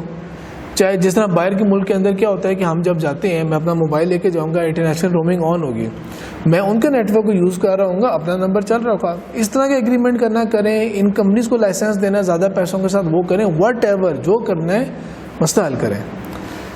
مائل سٹونز ہی نہیں لگے ہوئے راستے میں کہیں بھی, پتہ ہی نہیں لگتا آپ کدھر پہنچے ہیں, اگلی جگہ کہاں پہ ہے. یعنی کہ گراؤنڈ ریئلٹی کے اوپر نا بہت کام محنت کرنے کی ضرورت ہے. ٹورزم کو پروموٹ کرنے کے لیے ریزن چاہیے, ریزورٹس اچھے بنانے کی ضرورت ہے. یعنی کہ ہم جہاں پہ اب جا کے ٹھہرنا پڑا تھا, ہمیں سر پہ چڑھے ہوئے ایک دوسرے کے اوپر ہوٹلس, لگ ہی نہیں رہا کہ آپ کسی خوشگوار ماحول کے اندر آئے ہوئے آپ, انلیس آپ وہاں سے نکل کے کہیں الگ پہنچیں اور جا کے اس کو آبزرو کریں. تو اسی طرح جو سونامی ٹری اور یہ جو پلانز ہیں نا, یہ آئیڈیاز تو بہت اچھے ہیں, لیکن اس کو جب تک گورنمنٹ صحیح معنوں میں لینڈ کو ایلوکیٹ کیا جائے. یہ خطہ ہے جہاں پہ ہم نے آرٹیفیشل فارسٹ بنانا ہے اپنا, یہاں کے ماحول کے حساب سے فلانا درخت زیادہ مناسب ہے, ٹھیک ہے. جو ہارٹی کلچرسٹ ہیں نا وہ بہتر بتا سکتے ہیں کہ یہ یہاں کے لیے کیا چیز مناسب ہے, اس کو لگایا بھی جائے, پروٹیکٹ بھی کیا جائے. ہمارے فارسٹ کا کیا معاملہ ہے کہ جو ناران کا غان یا ناران کا غان کی میں ایسی بات کروں, میں نے کشمیر ہر طرف کیا ہے سامنے جو ہے نا جو نظر آ رہے ہیں نا وہ انپروٹیکٹیڈ ہیں, پروٹیکٹیڈ ہیں. پہاڑوں کی دوسری طرف ہمیں کیا پتہ گنجے ہو چکے ہیں پہاڑ پورے کے پورے, جو نظر نہیں آ رہا, روڈ کے اوپر نہیں ہے. تو لہٰذا اس طرح سے پروٹیکٹ بھی کرنے کی ضرورت ہے. یہ جب عمران خان کی گورنمنٹ آئی تھی, انہوں نے کہا تھا کہ جی نرسری سے جا کے آپ فری لے سکتے ہیں پودے اور جا کے لگائیں. ظاہر بات کوئی تو پیسے دے گا نا اس کے فری کے. اب لوگوں نے کیا کر دیا, وہ جو جس پودے نے درخت بننا ہے قریب لگائے ہوئے, ظاہر بات ہے وہ ویسٹ جائے گا بھائی, آدھے زیادہ درخت ویسٹ جائیں گے. اس طرح سونامی کرنے سے نا فائدہ نہیں ہوگا کہ آپ نے 1 ارب لگا بھی دیا اگر پودا, اور اس میں سے پتہ لگے صرف 5 کروڑ جو ہے نا وہ جان پکڑی ہے, باقی سارے ضائع ہو گئے ہیں. وہ نہیں, پراپر پلاننگ کے ساتھ. آئیڈیا یہ بہت ہی اچھا آئیڈیا ہے, کلائمیٹ چینج اور اس کے اوپر یہ ہمارا ماحول اور گرمی اور یہ سب چیزوں کو امپرومنٹ لائے گا, لیکن اس کے معمولی جو چیزیں ہیں اس کو امپروو کرنے کی ضرورت ہے. ہماری ایجوکیشن سسٹم کو تعریف باتیں تو بہت کی عمران خان نے, ایجوکیشن سسٹم پہ ابھی تک ایکچوئل کچھ کیا نہیں ہے. آپ کو کیا امیجن کریں کہ ہمارا کس قدر اسٹوڈنٹ جو ہے وہ او لیول اور اے لیول پڑھنا شروع ہو گیا ہے. او لیول اور اے لیول کی جو فیسیں ہوتی ہیں پر سبجیکٹ کی, وہ ہر سال باہر جا رہی ہے. کیا ایک سبجیکٹ پڑھتے ہیں؟ ایک سبجیکٹ تو نہیں پڑھتے, 10 سبجیکٹس پڑھ رہے ہوتے ہیں. 3 لاکھ سے اوپر ہمارا اسٹوڈنٹ ہے جو کہ کیمبرج کے ساتھ انرول ہوا ہے. آگے وہ IGSE اور جو نئے آنا شروع ہو گئے ہیں وہ ایک الگ ہیں. صرف او لیول اس کی بات ہو رہی ہے, اے لیول کی. Ordinary level, advance level, O level, A level. کس قدر فارن ایکسچینج ہماری باہر جا رہی ہے, صرف کس وجہ سے؟ ہمارا لوکل میٹرک اور FSC یا انٹر جو ہے نا یہ کسی کام کا نہیں ہے. انہوں نے کیا کیا ہے باہر والوں نے, وہ آ کے کیا ہمیں پڑھاتے ہیں, ان کے ٹیچرز آ کے ہمیں پڑھا رہے ہوتے ہیں. وہ صرف کیا کہتے ہیں, کریکولم دیتے ہیں اور ٹیسٹ لیتے ہیں, دیٹس اٹ, رزلٹ دیں گے بس. ان 2 کاموں کو سنبھال لیں تو کام بن جائے گا ہمارا. اس طرح کی چھوٹی اور بھی سجیشن ہیں جو کہ دی جا سکتی ہیں, دینی چاہیے. ہمیں امپرومنٹ کی ضرورت ہے, ایجوکیشن کو ایک اس پہ لانے کی ضرورت ہے, ایک کامن کے اوپر, وغیرہ چھوٹی بہت ساری باتیں جو کی جا سکتی ہیں. میڈیا کو کس طرح ہمیں کنٹرول کرنا ہے, نئی وینیوز کس طرح کھولتے ہیں, انٹرپرینورشپ کو کیا کرنا ہے. یہ جو فضول کی ضد لگا دی ہے عثمان بزدار جیسے لوگوں کے ساتھ کہ وسیم اکرم پلس ہے, وسیم اکرم کو بھی نہیں سمجھ لگ رہی کہ تعریف ہو رہی ہے یا مذاق اڑایا جا رہا ہے. یہ اس طرح کی ضد چھوڑ کے نا جو صحیح کام والے لوگ ہیں نا ان کو صحیح جگہ پہ لگایا جائے. اور ہیلتھ اور اس کے اندر بہت محنت کی جا سکتی ہے, بہت کیا جاتا ہے. اب جو بہت سب سے امپورٹنٹ بات, سب سے اہم بات, سب سے بینیفیشل بات, جس طرح میں نے آپ کو پہلے کوٹ کر کے بتایا نا کہ اللہ تعالیٰ نے ہر دور میں ایک بندے سے کام لیا ہے. کسی نے کوئی کام کیا, کسی نے کوئی کام کیا پاکستان کو استحکام دینے کے لیے. میری اپنی رائے میں عمران خان کے ذریعے جو کام اللہ تعالیٰ لے رہے ہیں اور لیں گے انشاءاللہ, وہ نہ یہ ہے کہ ہمارا پانی کا مسئلہ حل ہو, اگر ہو جائے تو اچھی بات ہے. اکانومی تو نظر آ رہا ہے کہ عمران خان کی بس کی بات نہیں ہے, ٹھیک ہے. ایونچولی ملک مستحکم ہونا شروع ہوگا, ایک جگہ پہ تو جا کے ڈالر رکے گا نا, کہیں تو رکے گا جا کے.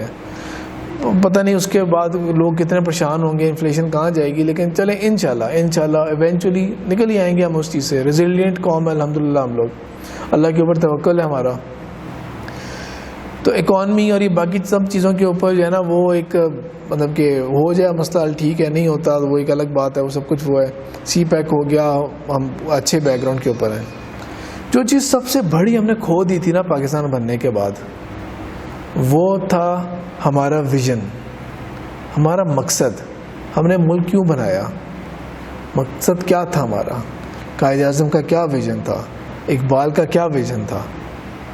اور اس کے اوپر پچھلے کتنے سالوں کے اندر جب سے میڈیا آزاد ہوا ہے جو ٹاک شوز کے اندر آ کے سوال پاکستان کیوں بنا تھا, جناح کا کیا ویژن تھا, جناح سیکولر تھے, جناح اسلام چاہتے تھے, فلانے کا کیا تھا, کوئی آ کے کوئی بات کر رہے ہیں, کوئی آ کے کوئی بات کر رہے ہیں. کہ کہتے ہیں آئیڈیالوجی آف پاکستان, پوری دنیا مانتی ہے کہ پاکستان ایک آئیڈیالوجیکل ریاست آئی ہے, ٹھیک ہے, نظریاتی ایک ریاست آئی ہے. ہم لوگوں کو ڈاؤٹ میں ڈال دیا, پتہ نہیں ہمیں کیوں بنایا تھا یہ. علماء نے تو ویسے بھی پاکستان میں کبھی جو دینی حلقے جتنے بھی ہیں واٹ ایور دا سیکٹ از, انہوں نے تو پاکستان کو کبھی بھی مستحکم کرنے میں کوئی زیادہ کردار تو ادا کیا ہی نہیں نا انہوں نے, سیدھی سی بات ہے. وہ اپنا ایک خاص لیول تک انہوں نے بس اپنا ایک کام اپنا فرقے کے ساتھ افیلیشن رہی ہے, پاکستان کے ساتھ ہے ٹھیک ہے, نہیں ہے تو ہم امریکہ سے بھی ڈونیشن بھیج لیتے ہیں اور فلانا بھی کر لیتے ہیں ہم لوگ. تو یہ ہم نے نا ایک لوز کر دیا, بہت بڑی چیز ہم نے لوز کر دی کہ ہمارا بنیاد ہی کیا تھی. آبجیکٹو ریزولوشن سے کاغذ پہ لکھا رہ گیا بس, اور بہت مشکل کام ہو گیا کہ آپ اگر دین کی بات کریں, اسلام کی بات کریں تو کیوں جی کیا بات ہے کہ جہادی ہے یہ فلانا ہے, اس کی کیا سوچ ہے, اس کی کیا چیز ہے وغیرہ وغیرہ وغیرہ. عمران خان کے ذریعے اللہ تعالیٰ جو کام لے رہے ہیں نا وہ یہ ہے کہ یہ ہر موقع کے اوپر بول رہا ہے ہم نے اس کو مدینہ کی ریاست بنانا ہے. کل رات ایئرپورٹ کے اوپر بھی جب وہ 1 یا 2 بجے واٹ ایور جو بھی ٹائم تھا جب اس کا وہ میں نے تو خیر صبح وہ ریکارڈنگ دیکھی تھی, اس نے 10 منٹ کے جو نا خطاب کیا اپنے جو لوگ اس کو ویلکم کرنے آئے ہوئے تھے ایئرپورٹ کے اوپر, ڈھیر بندہ آیا ہوا تھا ویلکم کرنے, جو اس کا سٹائل ہوتا ہے یا کا نعبد و یا کا نستعین, اور اس طرح اس نے وہی بات کی کہ ہم نے اس ملک کو وہ بنانا ہے جو اقبال نے کہا تھا, ہم نے اس کو مدینہ کی ریاست بنانا ہے, ہم نے اس کو وہ بنانا ہے جو جناح نے کہا تھا. مت بھولنا تم لوگ کہ ہم نے اس کو اسلام کے لیے لیا تھا. یہ تقریر تو اور لیڈر نے کبھی کی نہیں ہے یہ والی. ووٹ لینے کے لیے تو لیتے رہے ہیں, اسلام کا نام استعمال ہوتا رہے ووٹ لینے کے لیے, لیکن یہ تقریر اس طرح تکرار کے ساتھ, بار بار تکرار کے ساتھ, تکرار اس طرح کا تکرار تو اس ٹائم پہ نظر آتا تھا کہ جس طرح لیاقت علی خان کی اسپیچز اگر آپ پڑھیں نا, لیاقت علی خان کو تو ہم سب سے کم پڑھتے ہیں شاید, جناح کو پھر بھی پڑھ لیتے ہیں. تو یہ جناح نے اور لیاقت علی خان اور ان سب لوگوں نے جو تکرار کرتے تھے نا بار بار ہر موقع کے اوپر ایک ہی آرگومنٹ ہو رہا ہے. اس طرح عمران خان نے شاید ہی کوئی موقع چھوڑا ہوگا جہاں پہ اس نے یہ مدینہ کی ریاست کی بات نہیں کی. سرکار مدینہ نے یہ کیا تھا, ہم نے اسلام کے اندر حضرت عمر کے کوئی واقعات بتائیں گے, حضرت علی کے دور کا کوئی واقعہ بتائیں گے, انصاف ہم نے اس طرح کا کرنا ہے. عمران خان ڈیلیور نہ بھی کر پائے اس میں سے کچھ بھی, یہی بہت بڑی نعمت ہے اور بہت بڑی بات ہے کہ آپ ہر وینیو کے اوپر اسلام کی بات بار بار کر رہے ہیں. ہم نے اس کو جدید ریاست بنانا ہے.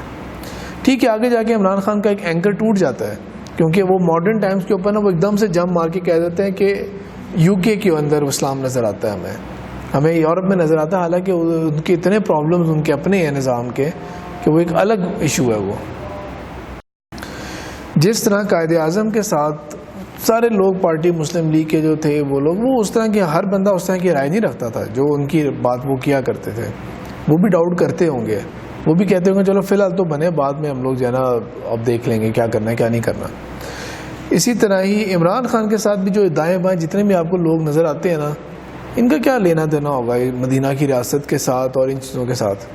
لیکن سیکولر سے سیکولر بندہ بھی نا چپ ہے, یہ کمال ہے نا. دیکھیں اگر کوئی اور بندہ بات کر رہا ہوتا ہے نا اس کے بارے میں کہ ہم نے مدینہ کی ریاست بنانی ہے, اور وہ خاص طور پہ مثال کے طور پہ جماعت اسلامی کو بات کر رہی ہو, یا کوئی اور ایسا بات کر رہا ہو کہ ہم نے شریعت کے نفاذ کرنا ہے یا قرآن کے مطابق ہوگی زندگی, 100 قسم کے ڈاؤٹس پیدا ہو رہے ہوں, اور پورا جو میڈیا ہے اور وہ اور ہر کوئی فوج بھی ہر کوئی اس کے اوپر کہے گا کہ مطلب کہ وہ ڈاؤٹس کرے گا کہ نہیں پتہ نہیں کیا مطلب ہے, ان کا مقاصد کیا ہے, کیا نہیں ہے, کیا نہیں ہے. عمران خان کہہ رہے ہیں اور سب چپ ہیں. تو مجھے اس کے اوپر انشاءاللہ پورا وہ ہے کہ شاید ڈیلیور تو نہیں کر پائے گا, یہ وہ بہت اپ ہل ٹاسک ہے, لیکن یہ چیز اگر ہم لوگوں کے اندر آ گئی نا کسی طرح سے واپس ہم لوگوں نے اس کو پک کر لیا. اور عمران خان کے فالوورز کون ہے؟ زیادہ تر یوتھ ہی ہے, ٹھیک ہے, بدتمیز ہیں یوتھ زیادہ تر, بہت زیادہ کہ وہ ان کو وہ یعنی کہ ایک لمٹ کراس کر جاتے ہیں وہ بہت زیادہ. لیکن اس میں کوئی شک نہیں ہے کہ جو پچھلے الیکشنز گزرے ہیں اور 2013 کے بھی الیکشنز ریکارڈ ٹرن آؤٹ ہوا تھا, اس میں کریڈٹ عمران خان کی پرسنالٹی کو جاتا ہے کہ وہ طبقات باہر نکلے ہیں جو وہ الیکشن ووٹ ہی نہیں ڈالتے تھے. کیا فائدہ ہے جی ووٹ ڈالنے کا. وہ لوگ باہر آئے ہیں. تھوڑا بہت کامیاب ہونا, مطلب کہ ریئلسٹکلی بات کریں تو زیادہ کامیابی نہیں ہو سکتی, لیکن تھوڑا بہت تو انشاءاللہ کامیابی جو ملے گی اس سے کانفیڈنس ہوگا. اور یہ ضروری بھی ہے. اگر عمران خان زیادہ فیل ہو گیا نا, فیلئر زیادہ ہوا, اس کا سکسیس کم ہوئی, تو وہ آئیڈیالوجی والی بات بھی شک میں پڑتی ہے, پھر نیت بھی شک میں پڑتی ہے والی. اور یہ جو پورا جو ڈیموکریسی کا ہمارا سسٹم ہے نا, نظام, اس کے اوپر بھی ڈاؤٹ پیدا ہو جائے گا, اس کے اوپر اسکیپٹلزم شروع ہو جائے گا. اس لیے اس معاملے میں مدینہ کی ریاست میں کامیاب ہونا بہت ضروری ہے. اور اس میں جو سپورٹ میں آپ ہم سب کر سکتے ہیں نا, ہمیں بہت زیادہ سپورٹ کرنی چاہیے اس چیز کو. اللہ کرے کہ یہ چیزیں ہمارے اندر نا گڑ جائے کسی طرح سے, دوبارہ ہم اس ویژن کو لوز نہ کریں, حاصل بھی کر لیں اور کبھی دوبارہ لوز بھی نہ کریں. یہ بات بھی ظاہری بات ہے وہ ہے کہ مدینہ کی ریاست اور ہماری پوری معیشت سود کے اوپر ہے, مدینہ کی ریاست اور فلانے مسائل, مدینہ کی ریاست, یہ وہ چیزیں اپنی جگہ ہیں. پہلے آبجیکٹو تو پہلے دوبارہ سے آ جائے نا ہمارے پاس, ایک مقصد تو ہمارے سامنے دوبارہ سے آ جائے. پاکستان ہم کیوں چاہتے ہیں؟ بیسٹ ایگزامپل ہم نے بنانا ہے اس کو ماڈرن ویلفیئر اسلامی ریاست. اسلام کا نام نہیں اب ہٹنے والا ہے انشاءاللہ پاکستان کے نام کے ساتھ. یہ سب سے بڑا تحفہ ہوگا جو عمران خان ہمیں دے کے جا سکتا ہے اور دے گا انشاءاللہ. سبحانک اللہم و بحمدک نشہد ان لا الہ الا انت نستغفرک و نتوب الیک.